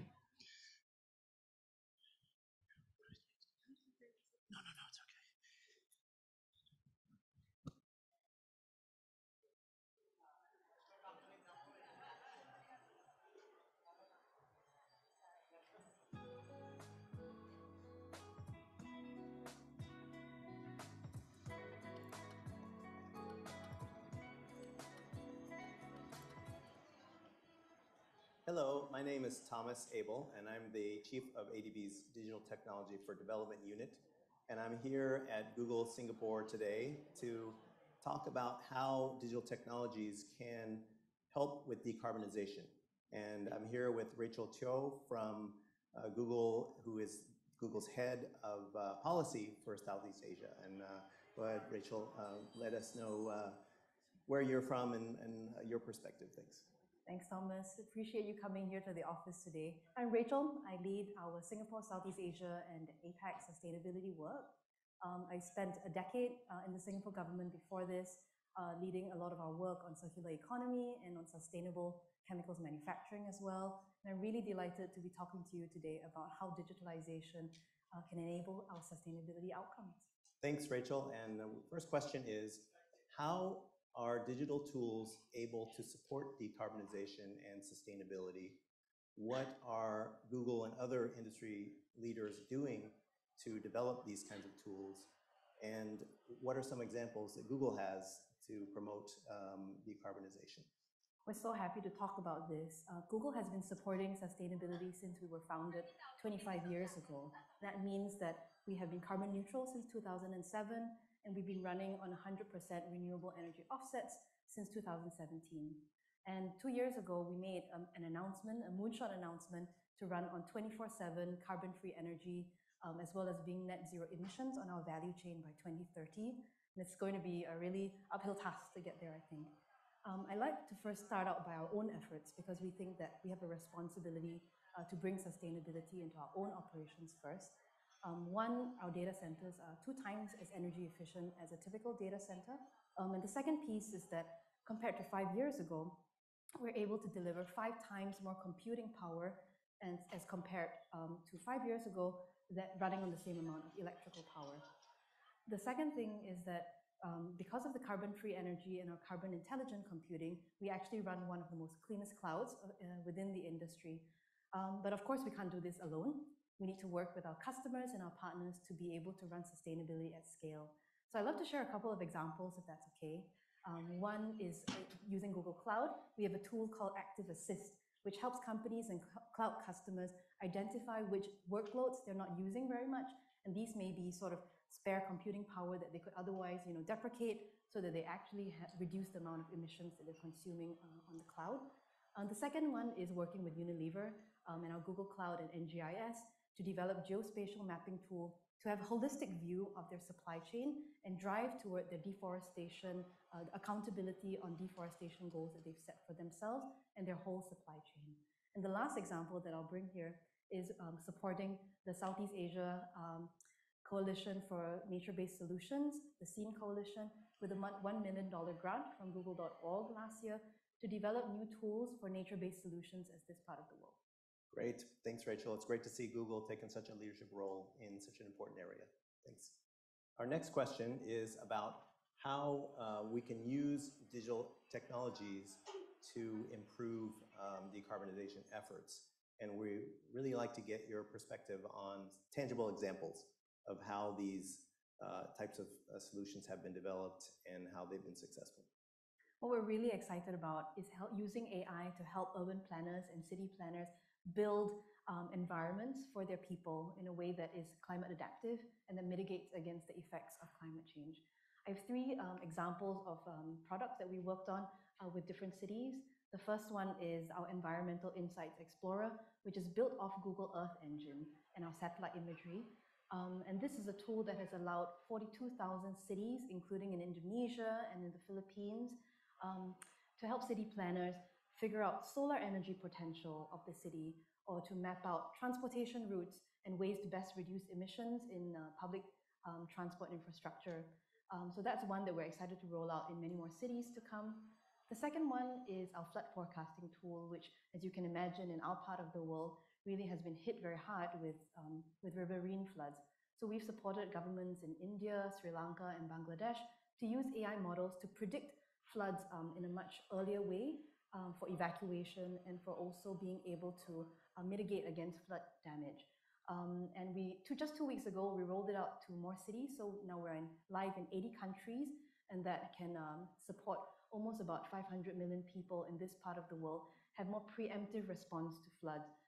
2 years ago, we could only do warnings about 48 hours in advance, and now we're up to 7 days of warning in advance. So quite proud of that and hope to bring that to more countries to come. Great, thanks. Those are very relevant for our audience and for ADB's developing member countries. Thanks for the great examples. Our last question is, how do we address the challenges and barriers of using digital solutions for decarbonization? And how has Google managed to overcome these challenges and barriers? I don't know if we managed to overcome the challenges and barriers, but can certainly offer a point of view. I think one, we see that tackling climate change is really a big data challenge, and data access is not so easy to obtain. So one of the projects that we've started is called the Data Commons Project, and we've had a brief chat about that before, Thomas, and it's around open sourcing some of our models and products through the Data Commons Project, where other parties can also contribute their data and also pull from that data to solve climate change problems. So that's the first thing that we hope that other people can come on board to both use and contribute data. The second piece is that we really do need partnerships to run this at scale. Google is only one part of the responsibility that we hope to contribute here. And that's why we're really happy to have partnered with ADB and AVPN last year to run our Sustainability Seed Fund, where we gave $3 million to 11 very deserving NGOs to solve climate change problems in our region. So we can't wait to see what's to come there. Thanks, Rachel, for the great information about what Google is doing, and thanks everyone for joining. We're all looking forward to continuing this partnership with Google and other leading tech firms to address the important climate challenges that we're facing. So again, we've had the bar set reasonably high in terms of what we're looking to do. So now I'm going to call on Yves Gonzalez, who's the Head of Government Affairs and Public Policy in the Philippines for Google, to follow on from that. The floor's yours, Yves. Yeah. Good afternoon, everyone. So I'm Yves Gonzalez. I head Government Affairs for Google in the Philippines. I'm not the premier expert on sustainability, but in terms of carbon footprint, I was the best candidate because I live just like down the street. So, okay, so sustainability has always been in Google's DNA. As Rachel mentioned, in 2020, our CEO, Sundar Pichai, made a bold commitment to operate on 24/7 carbon-free energy in all of our data centers and campuses worldwide by 2030. So, of course, this is not going to be easy. Operating on 24/7 carbon-free energy is far more challenging than the traditional approach of matching energy usage with renewable energy, but we're working to get that done by 2030. So how are we going to get there? So number one, of course, is to lead at Google. Second is to support our partners. And finally, of course, is to enable everyone to really have a dent in their carbon footprint. So we always start with how we can operate our business more sustainably. We see it as an important responsibility, but it's also the best way that we can innovate, iterate, and share best practices with others. So by the end of, as Rachel mentioned, by the end of, of 2007, we were already carbon neutral. Then by 2017, we were already matching renewable energy consumption.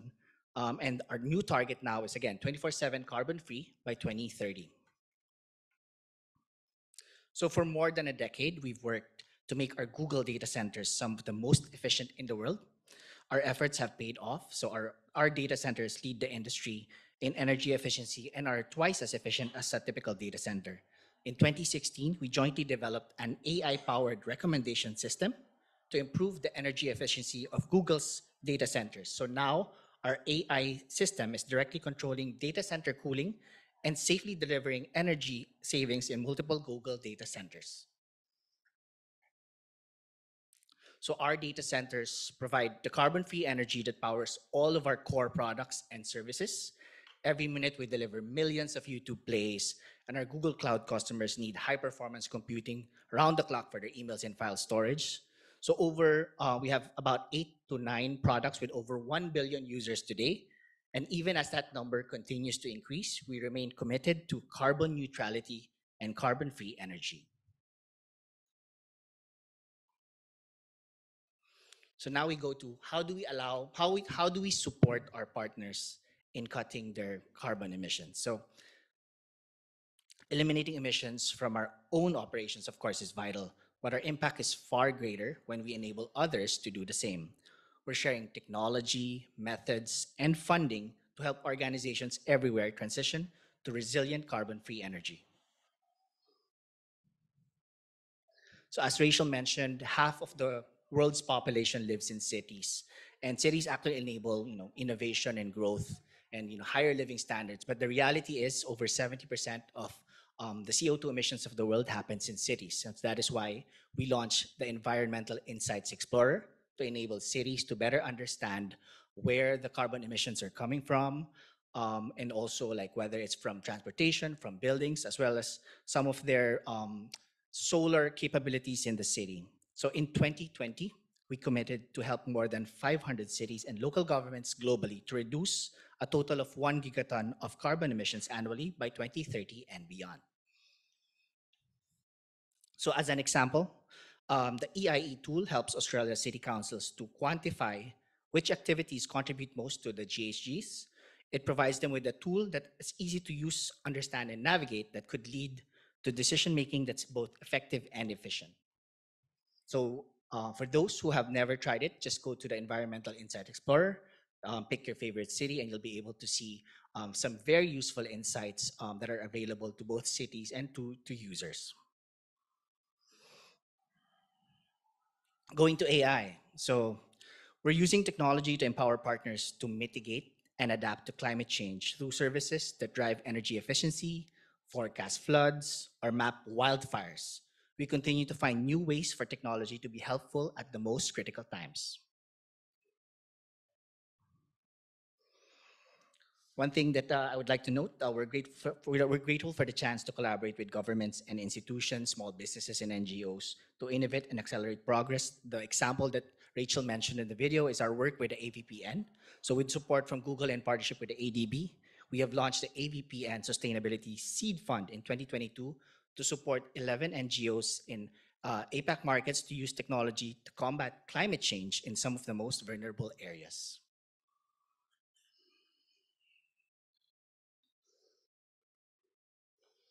So now we go to how do we enable everyone? So we're building products and tools that empower people to better understand and limit their personal environmental impact. So this is core to our mission and of helping build a carbon-free future for everyone. Already our products help people make more sustainable choices, but there's always more we can do. That's why we previously set a goal of helping 1 billion people make more sustainable choices by 2022, and we're looking forward to report our results on this by the end of this year. So going to more consumer products, on Google Maps, for example, Maps already helps users reduce their carbon emissions by giving access to mass transit options, bike routes, traffic information.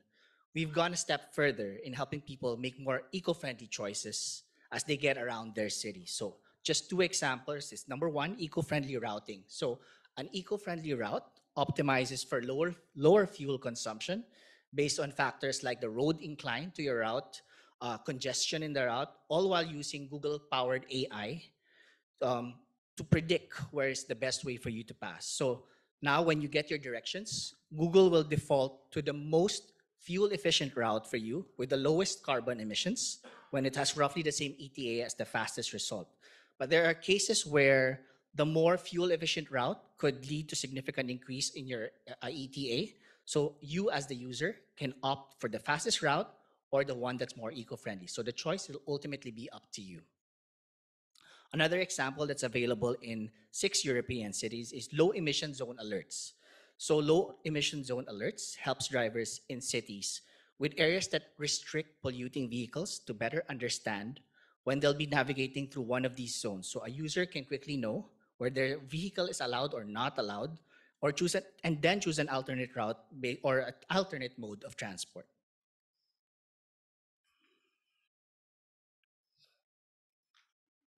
So on travel, so a lot of us have traveled here today. So on Google Travel, Google now shows flights that emit the least amount of CO2 emissions and enables users to compare against its price, the impact, plus its convenience to the user.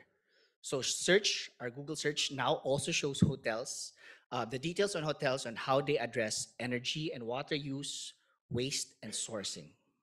So hopefully through these tools, you as the consumer, you'll be able to be more empowered to make decisions to reduce your overall carbon footprint.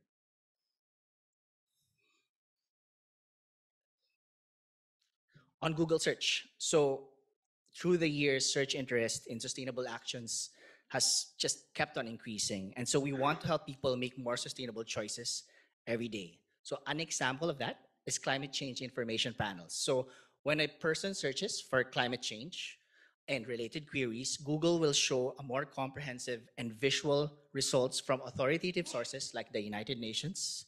Users will see the latest news, explainers on climate change, causes and effects, as well as individual actions that they can take to be more sustainable.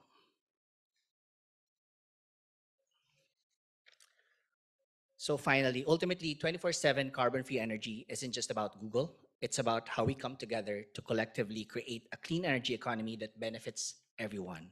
So we're optimistic that by harnessing new technologies, investing in the right infrastructure and tools, empowering partners, nonprofits, and people, this can be the most decisive decade for climate action yet. And we're proud to do our part to help move the world closer to a carbon-free future for all. Thank you. It's interesting that Google doesn't tell you what to do it, you do it because it's more convenient. That's a very interesting fact, because sometimes I hear all this thing about, oh, we need to make people think this way or we need to change behavior.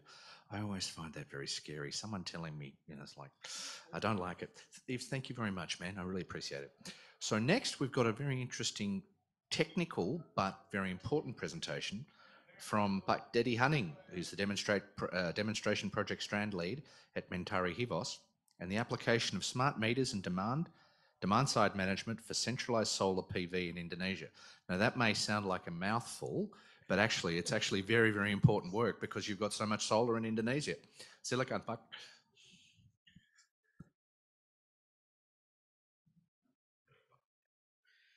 All right. Good afternoon, ladies and gentlemen. My name is, as mentioned, Didi. I currently work for Mentari program. It is a corporation between the Minister of Energy and Mineral Resources in Indonesia and British Embassy of Jakarta. So now we are in the 4th year of the project implementation. Today, I would like to share my experience working with smart meters. So I'm a user, not technology inventor. And then since I already used it, I want more from smart meters. So I become greedy actually. Okay, my presentation next. Just the overview, but just to give you a little bit context, Indonesia has a lot of mini grids, but we never try smart meter for rural electrification before. When we start these projects, the one aspect that we want to address is how can we maximize the lifetime of these mini grids? We don't want them to be broken or stop operating after 2 or 3 years. And then one of the root cause is because we cannot control the behavior of our consumers, especially when people are moving from no electricity to electricity access, the euphoria to have more power. It's actually quite damaging to the system itself because the system is not equipped with capability to manage the load. So we are looking at that, and the decision falls into the application of smart meter. But the journey to find the smart meter, the best smart meter that can work in off-grid, it's very, very difficult. So we spent at least 2 years across the college network in Africa and also even in Australia to find the right or the advanced smart meter, and especially the one that fits into the off-grid. So the idea is to use the smart meter and then addressing all of, oops, sorry, just backward too fast, addressing all of these projects. So it's not, the project itself is not about smart meter, it's about empowering people, about to take the best decision to use energy efficiently, and also to maximize the lifetime of the system. Hence, those we can actually maintain the decarbonization effort that we want to achieve. So if the solar PV system lifetime is 20 years, then at least we can achieve that for rural. So I'm not going to detail without this the main feature of the Mataredi projects, but one of them is the energy load management. So this is the projects in Mataredi in Sumba Island. It's a beautiful island, not far off from Bali. And then the two systems are two connected. One is 35 kilowatt peak and 60 kilowatt peak. Only PV and battery energy storage. So the problem with full renewable energy systems, as we know, is since they don't have diesel backup, the lifetime of the battery, it's very much depends on how we actually use the energy, especially during the night when the battery is needed. So yeah, so we are looking at the solution of the smart meter, and then we do realize from the beginning that it will require some social engineering, especially because we will have to put some load limitation at night. People might not be able to run their wheeling machine or any heavy machinery at night. And usually people in the village, they are working in their field during the day. So now, since they have to do productive use during the day, they have to divide the work to their son, their daughter hands, improve the gender equality as well. So it has like a correlation in that way.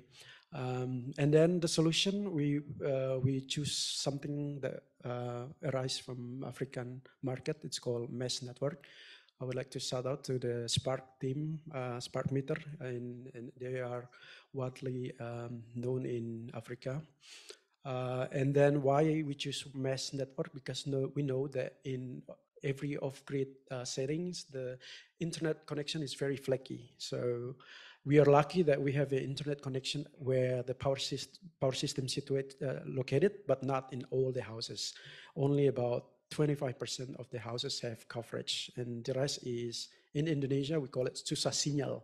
There is a famous movie about it. It means no signal. Yeah, so we choose mesh network because the capability of the meter to speak from one meter to another meter doesn't allow large coverage of the internet or telecommunication. Yeah, so this is the solution. I touched a bit about the social engineering behavior before. Since we do time of use mechanism within the system and the meter allows that, we actually put on some load limitation at certain time.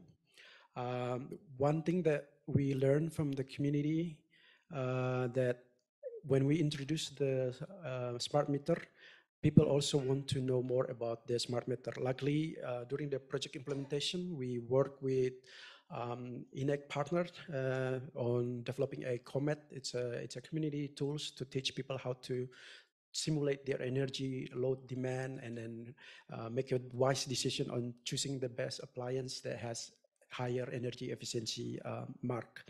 So even though we do some social engineering, we introduce the knowledge to them. Hopefully, in the next few years, we can see the impact. I already mentioned about the solution, but with the smart meter, we are able to get the real data, which is very important for off-grid in Indonesia, because even though we have a lot of mini grids, when we plan any mini grid in Indonesia, we usually run the baseline data and ask people about what sort of appliance that you want to use when you have electricity. With no real historical data on the existing mini grids, we are kind of guessing about their needs and their capability to buy more appliance. So with this smart meter allows us to get actual data from different household with different wealth ratings. So we develop a wealth rating based on people ownership of the assets and cash flow. We also be able to segregate data for public facilities, for health center, and also specific for productive use of energy. Yeah, now that I use smart meter, I want more, and I would like to present this to smart meter provider who may be interested. We learned that customers, usually if you engage them early on, they actually become more interested to know better. And we are looking at how can we increase the customer engagement through adoption of like application, for example, because even though people have electricity, doesn't mean they have phones. So this is something that we really want to try again, increase within the project. And then I've seen the integration of meter and power system is very important, and not all smart meter actually integrate this, especially into all sort of operation and maintenance indicators. We usually we want to know the voltage. We want to know whether there is a disturbance within the network at the household level or at the network level, something like that. So these are still has a homework. We still have a homework in that. I saw the presentation from Ino this morning. He briefly mentioned about the API application, open API between some of the power station. This is something that we're looking into off-grid as well. So that's what we mean by integration of meter and the power system. And then since this is off-grid, usually the operator also would like to know about which customer pay their billing, which one is not. And then since it is automatically shut down, we quite kind of worry, because if it's automatically shut down, people might get angry, especially in the village. So we want to have some social touch into the smart meter as well, at least give them a warning or something like that through their mobile, for example, that, hey, your credit is about to run out. Be aware that your meter might be shut down very soon, something like that. So we learn that the social approach is important during the application. And then the last one is the network maintenance. We know that off-grid are situated in a very secluded area, and this is a big burden for O&M costs, because most of the operator or contractor or O&M provider are located in big cities like in Java. And then to do any sort of like O&M, it's going to cost them a lot from the smart meter in using their bring for them. And so an overall energy saving potential of 19% was identified. And UNDP was so pleased with our work that the very next year they bought 300 more licenses. This is the kind of impact that we strive for. And this is how we scaled it up in Lebanon.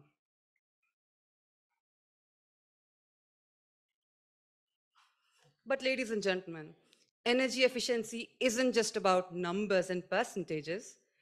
It's about fostering the competitive edge of SMEs. It is about paving the way to combat climate change, to reduce carbon emissions, and to leave behind a legacy for future generations to come. So, based on the easy principle that I was talking about early on, what can be done is that aggregate information could be collected to a 1,000+ assessment of companies. But what exactly would that lead to? So, number one, it could help identify feasible investment opportunities so that companies could save money. Also, in addition to that, they could also compare sector-specific potential so that we know which areas are the problematic ones, which areas have the largest potential, and where to direct investment as well. In addition to that, lastly, it could also lead towards implementation of evidence-based policies. And for that, data is vital, and there's someone who needs to quantify data as well. And we've been talking about democratization of data since day one, and the availability of it in the previous session as well. So, ladies and gentlemen, like I said, my presentation would be very short and very simple. I would like to end here and say that let's embrace the power of digital technology. We can open a world of opportunities, like I mentioned earlier, and let's embrace the power of digitalization, decarbonization, and the indomitable spirit of Asian SMEs. I believe that together, we can make this story into a reality, where small businesses become catalysts for change, where digital technology unlocks untapped potential, and where the word sustainability becomes synonymous with economic prosperity. Thank you very much for joining me on this captivating journey. I look forward to the panel discussion exchanging with other stakeholders who would like to accelerate energy efficiency today. Thank you very much. Thanks, Armina. Good job. Probably shouldn't say the word revolution, but it does come to mind. You know, if we get enough people on board, maybe we can do some really interesting things. So our final presentation of the day is on enabling floating solar voltaics, FPV, for those of you who don't know it, deployment. Renewable Energy RE Data Explorer as a tool for data-driven decision-making. At this presentation, I'd like to call on Sika Gadzantu, who is the technical lead floating solar in Southeast Asia for the National Renewable Energy Laboratory. And those of you who don't know, that's the United States. Sika, the floor's yours. Thank you. Hello, everyone, and thank you for joining this session today. My name is Sika Gajanku. I'm an energy policy and technology researcher and a lead for our floating solar work at the National Renewable Energy Laboratory. In my presentation today, I'll be talking about the RE Data Explorer tool as a tool for data-driven decision-making. And I'll provide an example using our new floating solar data set, which is publicly available as of last week. Before I go into the presentation, I just want to thank the large team of researchers who have worked on this project, the floating solar project specifically, but more broadly, the RE Data Explorer platform, which is really a platform that has almost a decade plus of work going into it. So in the presentation, I'll really couch the floating solar work and how NREL approaches its work when it comes to developing tools for data-driven decision-making. So in our work in Southeast Asia, we really try to align with the objectives and priorities of stakeholders and partners in the region. And for them, it's really important that any clean energy transformation aligns with their development, resilience, energy security, and environmental objectives. So one challenge we've seen in achieving this is the lack of access to really high quality, publicly available data, specifically renewable energy data, that can help different stakeholders make decisions. And one solution that NREL has focused on developing is really leveling the playing field to access to this data. So we focused on developing free, high-quality data that can inform different decisions by leveraging NREL's deep expertise in many technical areas, specifically expertise in atmospheric science, wind and solar resource assessment, high-performance computing, and cloud-based data dissemination. And leveraging that expertise, we've produced and validated high spatial and temporal resolution wind and solar resource data. And we make all of that data and accompanying analysis tools freely available on the USAID-funded Renewable Energy Data Explorer platform.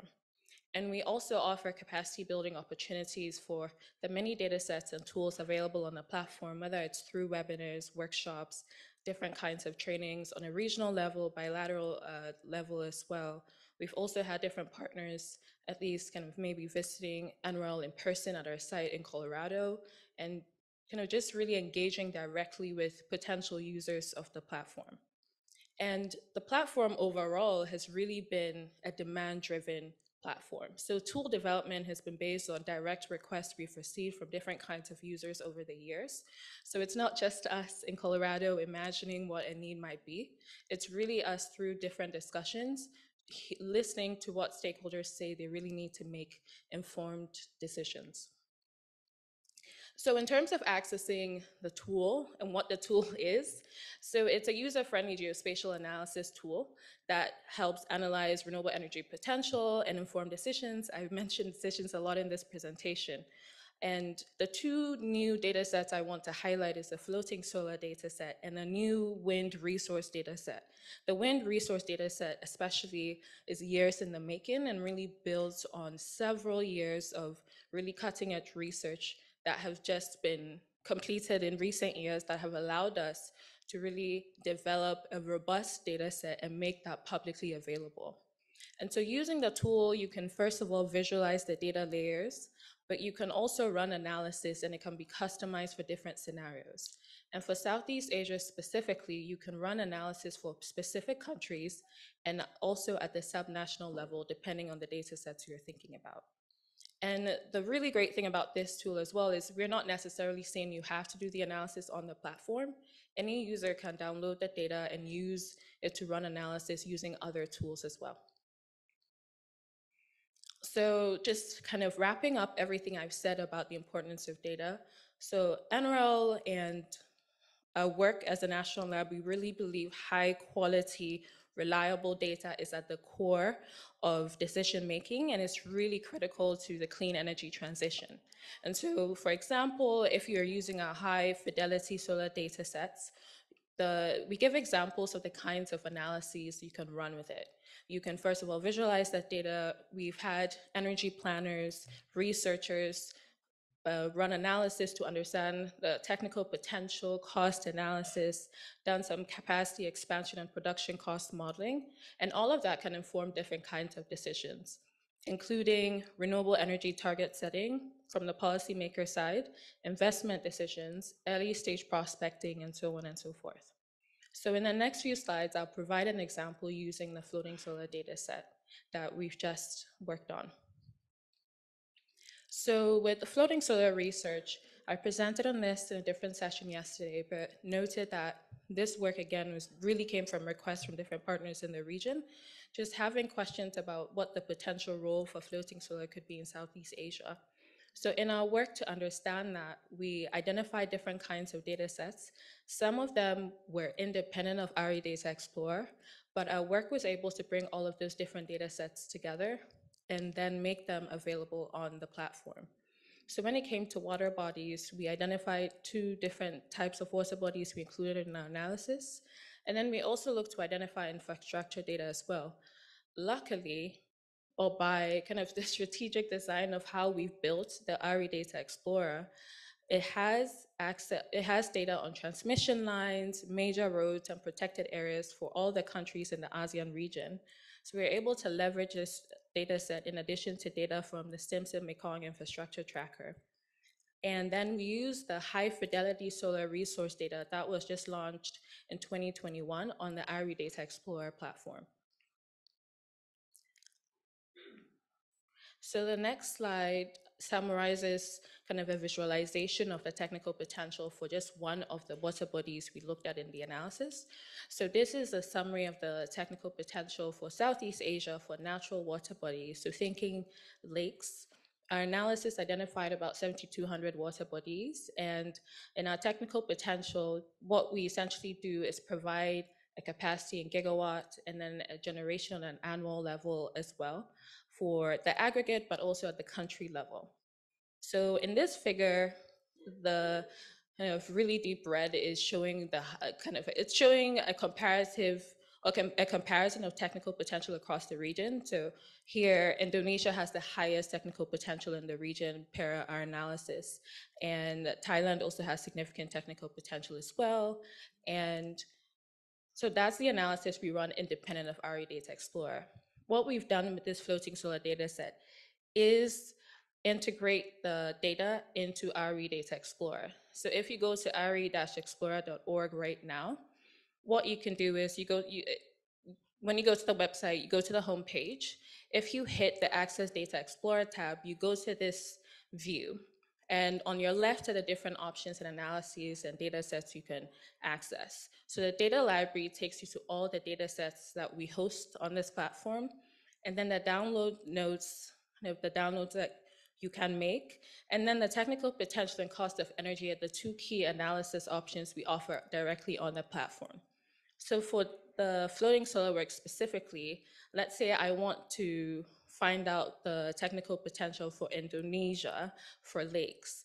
I put in the assumptions. You as a user can go in and input the assumptions you want to make for the analysis. So you can vary quite a number of things. And then you run the analysis, takes a few seconds, and then you're able to visualize the results. So what I did was zoom in to the results for just a specific part of Indonesia, but you see the technical potential shown for the lakes in the kind of top part of that figure in red there.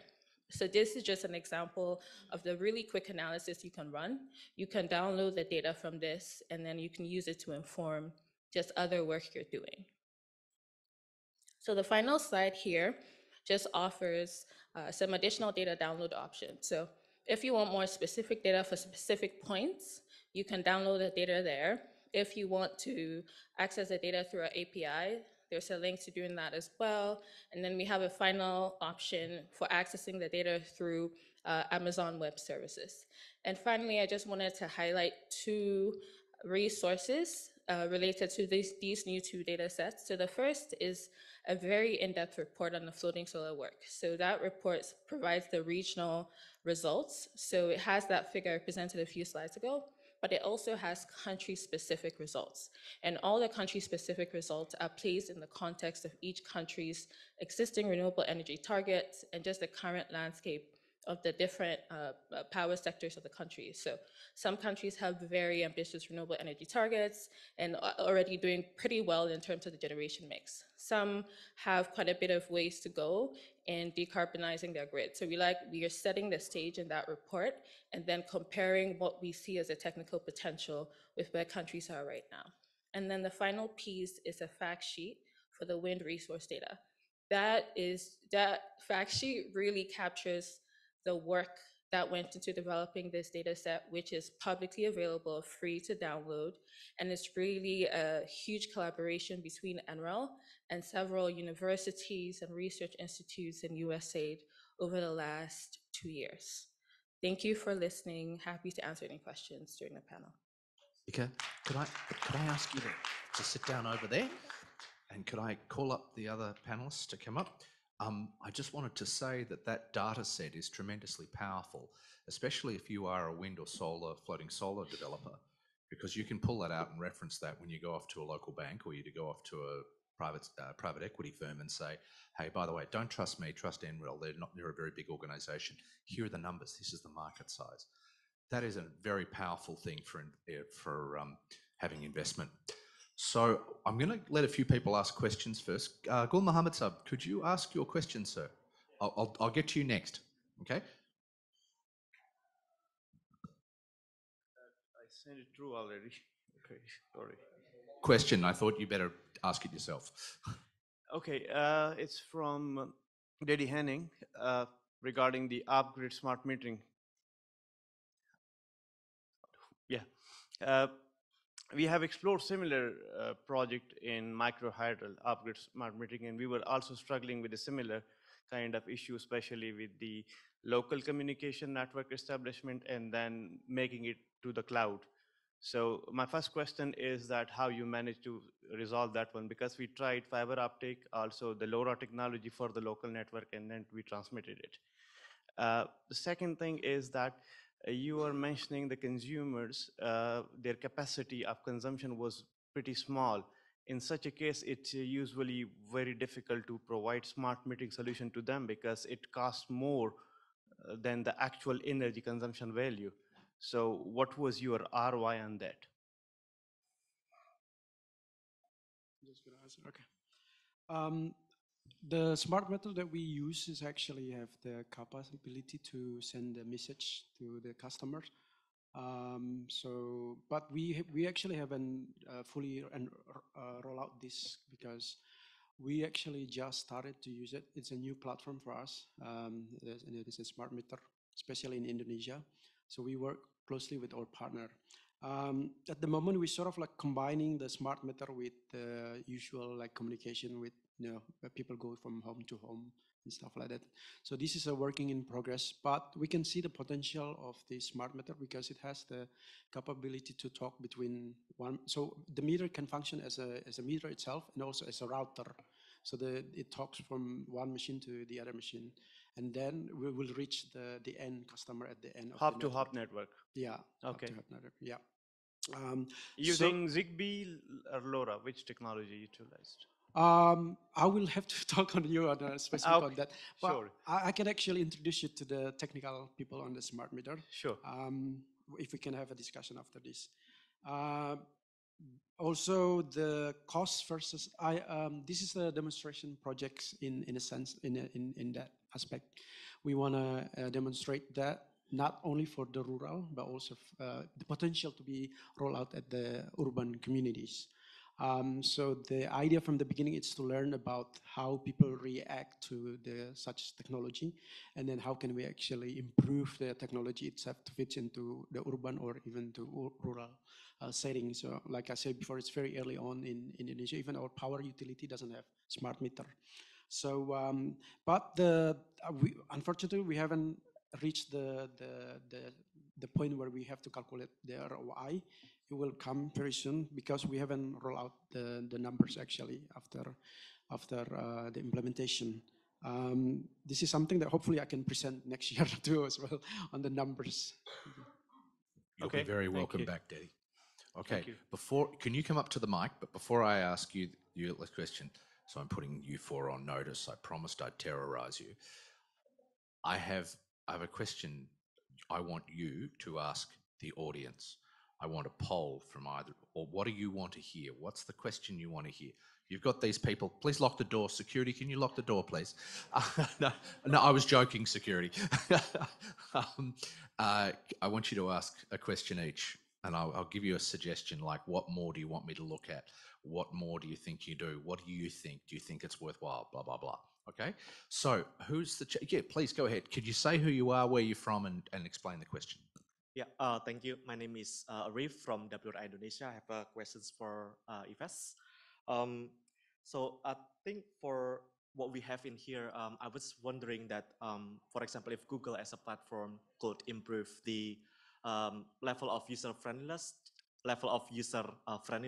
friendliness for the emission data coming from the industrial sector, because for several developing countries, I think that the availability of baseline data is kind of scattered, so it's kind of make it difficult for anyone to make a proper visualizations of the big picture to begin with, and even make it more harder to make any decisions or some thinking on what is appropriate abatement strategies. So I just wonder if Google can help with that.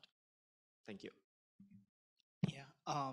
So as I mentioned in the Environmental Insights Explorer, so that's one of the ways that we are able to actually collate data and present it in an easy to understand way. So we're rolling it out in hundreds of cities already. Which city are you particularly concerned about? The whole country actually, for Indonesia. Yeah. So as we all know, like data is often fragmented, and so even to say for one country, one city would have an abundance of data while another city would have almost no data, right? So we adapt where we can. So for example, in the Philippines, I understand there's only two cities that have good data. I think Indonesia has much more, and so I encourage you to continue to check the EIE website for Indonesia, and I'm sure that as more data becomes available, we will reflect it on the platform. Right. Thank you. Please, another question. You've got time to formulate your polls. Good afternoon. My name is Villanueva Banagos from CSD ADB. My question actually is for the floating PV. Lakes and dams are fishing area for locals. So how do we address that concern from locals? So you will reduce the surface of their fishing area. Thank you. So work, the technical potential assessment is a starting point. So it's the very first assessment you run, but you need to do more market analysis and economic analysis to identify whether a specific site makes sense. So what we do is provide an upper bound, very conservative estimate of the opportunity for, let's say, a specific lake. And then let's say a developer is interested in developing a project on that site. What they need to do is actually visit the site, collect data on the specific water body, identify if there are other uses for the water bodies like fishing, aquaculture, recreation, and so on, and then identify whether it makes sense. One thing we try to account for in our analysis is we have assumptions about basically how much of the water body will be covered. And that is meant to be almost a measure for, let's say the water body is being used for 5 different uses. So maybe you only cover 10%, 5% of it. So maybe if it's for fishing, you cover the part that the fishermen don't use. And then the side that is not used as much can host the floating PV system. But that is a very good question. Another way we're also kind of thinking about merging floating solar and other uses, is specifically with the aquaculture industry, is sometimes the opportunities for the energy produced from the floating PV to power some of their activities. So it might not necessarily be the case for fishing, but for other very energy intensive aquaculture activities, there's an opportunity there to use clean energy to power those activities. But that's a really good question. You make a very good point, because we're actually seeing private sector transactions from fish canneries in the Philippines and the Pacific looking for more energy. And we're actually looking at one specifically in the southern Philippines in a research project I'm running. And the interest is that in this case, it's actually going to be offshore wind or offshore floating solar. But the co-benefits of that power is not the power price, but actually what it enables. So it's a force multiplier, in the term that, you turn up with power, it's great, but if you turn up with power and it creates 100 jobs and, creates a whole new industry. And by the way, it also allows you to protect the environment because you can afford to pay people to clean up the environment, then that's that form of virtuous social regenerative development. And explaining that in terms of regenerative development, I think, is really difficult. I want you to ask a question. I want to say who you're from, and I want you to talk about your session, the follow-on session for this, because your session number 3. Please go ahead, stand up and ask your question.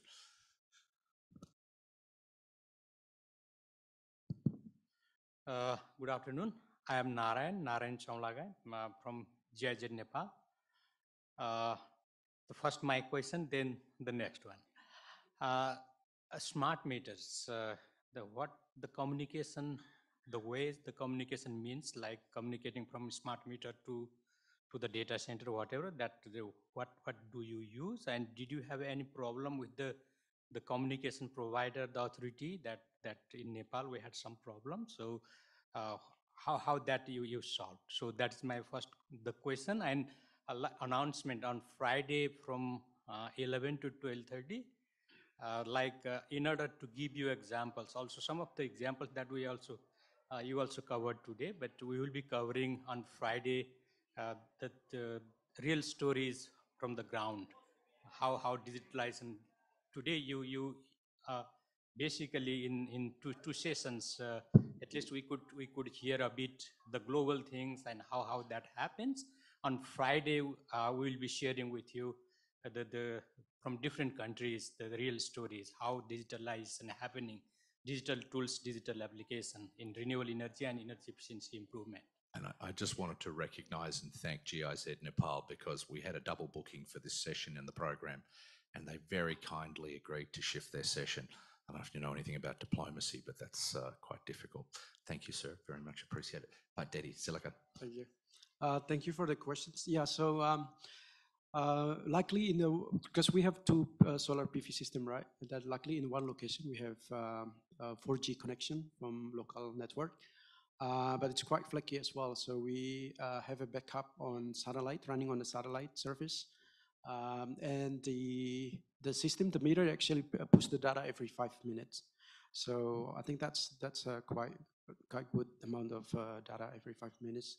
And we were actually thinking about adding more of clustering system, like because it's when you have the smart meter, you become more innovative because you were thinking about some areas have more productive patterns, so maybe we can separate them in the clustering system. And we were thinking about looking at the network as well, network what is it? The development on a telecommunication side. So it is more of the communication, but eventually issue. But eventually we want to get rid of the satellite because it's quite costly. Yeah. Okay, please. I'll come to you second. Can I do him first? Could you just go to the mic and ask your question? Is there anybody else who has a question in the room? So just those two. Okay, cool. Hello, good afternoon. This is Irshad from GIZ, Pakistan. So yeah, great presentations, great work. Yeah, my question is particularly towards, because we also have been doing a lot of work, and particularly in SME some years before on energy efficiency. The main challenge, as you highlighted today, is technical expertise and also the awareness. On the ground, we hit, the problems with financing. This was a main issue. Here, we had like a lot of identification, like as you pointed out, VFDs are changed to more efficient motors. In some countries, SMEs are not in a good shape of financial, I would say at their banking sheets. So, and they are also quite vulnerable also after COVID-19. So it also goes to ADB, or maybe what is your experience? Because Lebanon is also in a country very much deep in crisis. So how SME can finance, such energy efficiency measures? Zamina, could I go first? Please, sorry. Yeah, because, it's Pakistan, Australia in the middle. It sounds like cricket. Yes, we did cheat in that test, and it is on video that they were tampering with the ball. I have to admit that. Okay, just so we've got that out of the road, right? I know it's a national tragedy, and those of you who don't understand cricket won't get it, but those you do will be outraged like we all were. So you make up great point, and the comparison between the challenges in Lebanon and the challenges in selected ADB member countries, I can be diplomatic, are that you do have a damaged SME, especially after COVID. Yeah. One of the things we have is we have a product called financial intermediation. So what that does is instead of lending money to big companies, which is pretty easy, or lending it to startups, which is really super hard, what we do is we lend to banks. And we tend to lend to the development banks. And there's development banks in every local country, right? So Pakistan has a couple. And what we would do is say, okay, we want to work on a program with GIZ and with a couple of targeted companies. Say there's like 4 or 5 companies to provide what you do. And we would say to the banks, look, we'll come in and we'll give you $100 million. And that'll be 25% maximum of the lending value. You've got to go off and raise, 3 times that. So you've got to raise $300 million. And then we'll do a program, and we'll do a program on energy efficiency to lend to these SMEs. Now, the beauty of that program is that the pricing can be quite low because we get concessional financing, so we get money cheaper than the market. But also, we have trust funds like what Peter Warren talked about earlier today, where we can put money together to actually bolt on expertise. So if we were to do that, for instance, we might tap on our friends at the IFC and the World Bank to come in on those sort of deals, or AIIB, and that's commonly how those deals get put together. So then to do that, we can then go in. The challenge in Pakistan is that it's hard to lend money to the Pakistan government, right? So then you have to say, okay, well then we do financial intermediations with private banks. Now there's a lot of money in Pakistan. I mean, Dawood Hercules put $1 billion on the table at the start of COVID, right? So there's a lot of private money in Pakistan. So then we have to structure that to say, okay, we'll do this with a private bank. Then they get a chance to do their stuff. And that's our job. Our job's not to do their job. or not to do, we rely heavily on your research. Our job is to try and put that financing together. Is that a fair answer? No, it's not, but then you've got to come in and say, oh, how do you make use of it? No, thank you very much. I don't know what more to add to this, but yes, I think Steve highlighted the roles which banks can play here in lending. And also with the case in Lebanon, I mean, I told you that we partnered with UNDP, for example, and we're not, unfortunately, looking at the implementation phase. Rather, we are like the middlemen who work with a lot of data. So we have to partner with other organizations who have the capacity to bring the SMEs to that level that they would be able to provide good data and we would be able to work with it as well in the long run. And I feel that energy efficiency itself is a very cost-effective measure, and the costs that you put in to or to invest within the measure are actually offset by the kind of money that you save by the end of the day, and also the emissions that you reduce overall as well. So I feel, yeah, there are many countries where SMEs are not up to the mark, but I feel that there's also the need for large-scale capacity building here. Governments could play a role, private partnerships could play a role. It's very important that we empower them all together. And yeah, these kind of partnerships are very important, like Steve mentioned as well, the role of financial institutions here for sure. Yeah, that's why we did it. Just to add one little bit, I've spent a lot of time in Pakistan. I quite like Pakistan. And I think one of the things that we could do with some of this financing was actually make it a lot easier for women to come into that space. And there would be space within this new emerging business, which is making use of data, that allows us to get women into locations that are normally they're not employed. So I think that's a point that we need to make.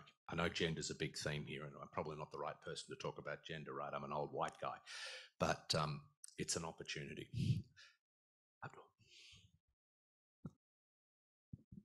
Yeah, so my first question is to Zamina itself. So when you are asking about the data inputs which are taken from the SMEs, what kind of data inputs do you take to do those algorithmic calculations for that SMEs? So my first question is for you, and there is a follow-up question for Daddy as well. So I would like an answer to that. Steve, would you like to take that one as well? Your own, Zamina. Yeah, thank you very much for your question. It actually depends on the company that we're dealing with, because there are sector.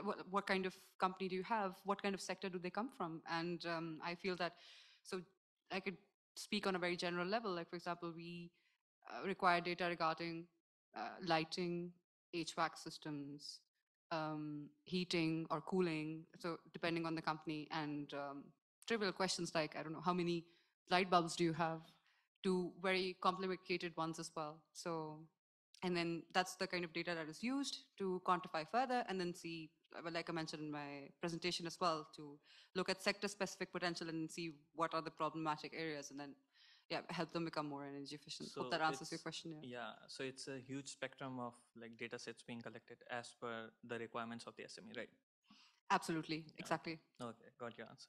And for Daddy, right now you're working on the data collection, right? And the data logging system. So from the previous presentation, which I provided in the mornings, in the previous part one of the session. So I was talking about the data logging system. So are you looking forward to putting this data on an open source platform, or will it be available at a localized level or at an organizational level? Yeah, good question. I actually left that behind on my presentation. Yeah, so the idea is basically in Indonesia, the Minister of Energy has developed what we call One Map, and they have the geo portal specific for that. And that's not only off grid, but also on grid, and then including potential, pretty much similar like what the college here from NRL does. And then the idea is basically to collect the data to then submit it to the minister to make a firm decision when they do the proper when they do the feasibility study for similar mini grid projects in the future, because the current methodologies are not very up to date. The college here from Nepal, I like to acknowledge them as well. We learn from their how they do the feasibility study. We currently working with the Minister of Energy to introduce inclusive feasibility study, and we'll learn a lot from Nepal case as well. But yeah, that's the whole idea. Put it on the one map, on the data on each customers based on their economic characteristics and their their household, how many people live in the household, and then the energy demand for specific characteristics like that. Okay, so it's basically not just on usage, but also on the characteristics of that household itself, right? Yeah, we actually already have, before we migrated to the Minister of Energy website, we actually will launch that website very soon, part of the micro site in our Mentari website. Thank you so much. Yeah. Thanks, Abdul. James, do you have a question? Yeah, please. Hi, I'm James from the Mindanao Development Authority. I have a questions on the floating solar. So most of the coastal and water bodies in Southeast Asian countries are source of tourism. So did you consider this in the design of this solar floating solar, the visual pollution? Thank you. We didn't consider that explicitly, but again, that is where kind of we welcome collaboration from additional partners in the region. And so with the analysis we've done, let's say for one country, there's interest in exploring for the sites, let's say maybe we have identified 30 lakes in a given country, but half of them are tourist sites. That's where maybe some additional analysis would then say, actually, of the 30, maybe only 20 might make sense. Then maybe after we consider costs, maybe only 10 might make sense. And then after we consider access to the grid and demand, maybe only 5 might make sense. So our work is meant to be a starting point, because in conversations we've had with different partners, they might say, oh, we think this lake might be good for floating solar, but they don't even know how big a floating solar system you could site on it. They don't know whether it could be a 10 megawatt system or a 100 megawatt system. So our work is just meant to start a conversation. But this is actually really helpful for us and myself as we build out the work.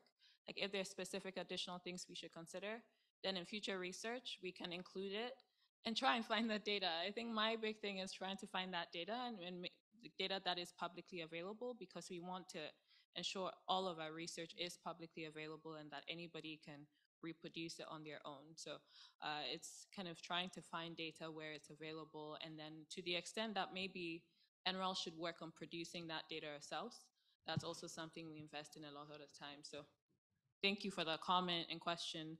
I'll definitely take it back to our team. Thank you to Minda as well, who are our good friends from the southern Philippines.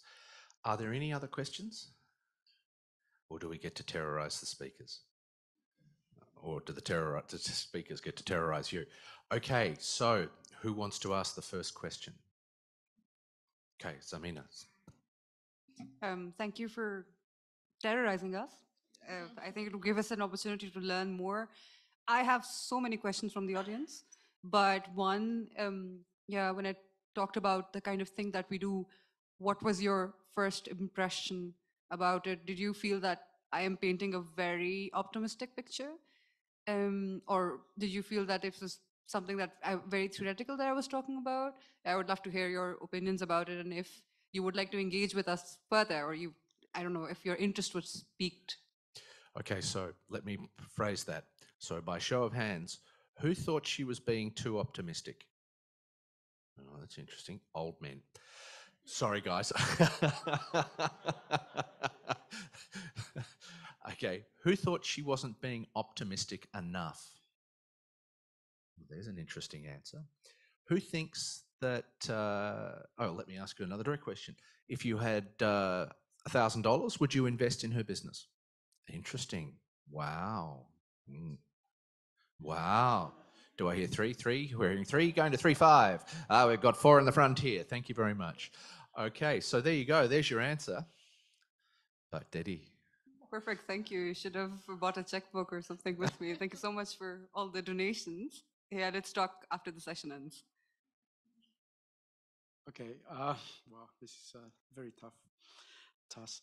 Do you think smart meter for off-grid support decarbonization effort or counter productive to the decarbonization?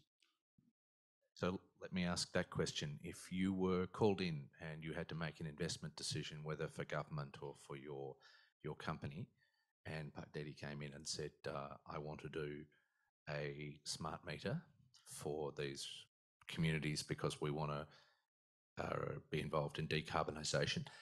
The assumption is that your organisation says it wants to decarbonise. I'm being very naughty there because a lot of organisations say they want to decarbonise, but they don't. So you raised your hand already. I haven't even asked the question yet. Okay.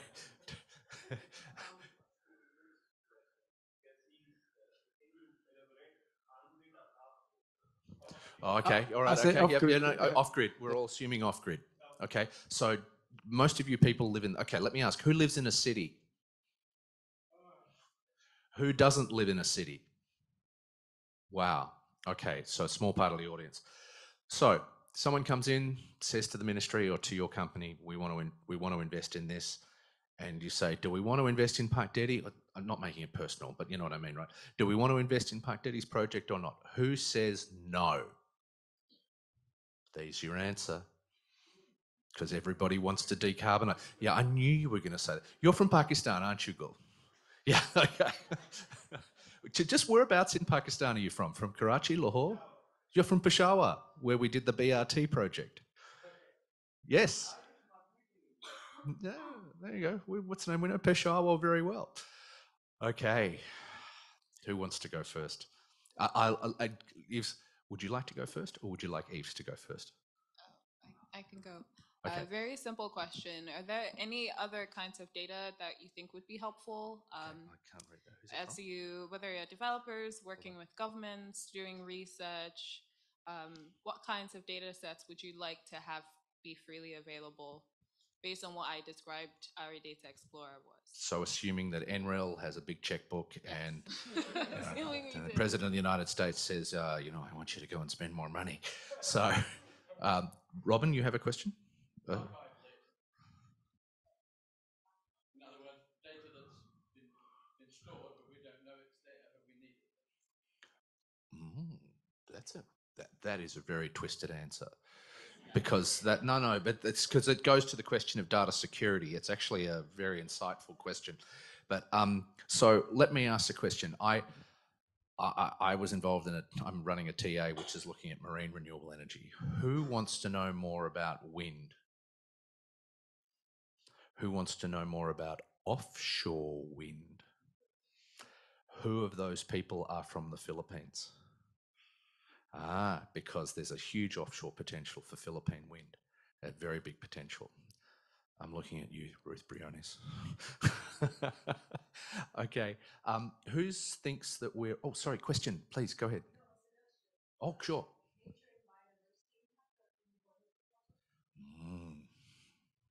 So flyways, net species loss, audits that are done in locations to check number of species and types.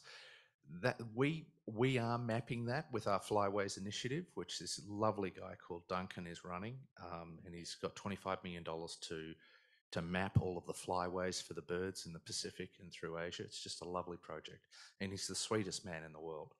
But we don't do that for specific locations. So that's interesting. So there's a bit of feedback. Okay, Google, you're in the hot seat. So my question would be, you woke up and you're the CEO of Google. What would be your first clean energy project or product that you would launch?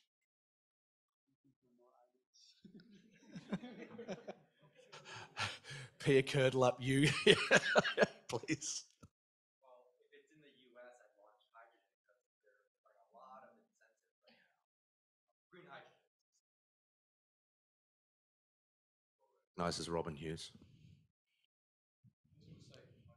Oh, there you go. GIZ Pakistan. Should I say Pakistan? My question was more related to an experience I've had recently. We use Google Maps for doing drive cycles on our vehicles. Sometimes when we're doing it, we lose we don't get the data because we haven't got the connection. Is somebody in the cloud actually keep having that data because we've asked for it, but it doesn't come through to us? Can we then go back and get it, or is it just not stored? That's a difficult question. So which data is missing? Right. I have guys going around on their phones, they have Google Maps,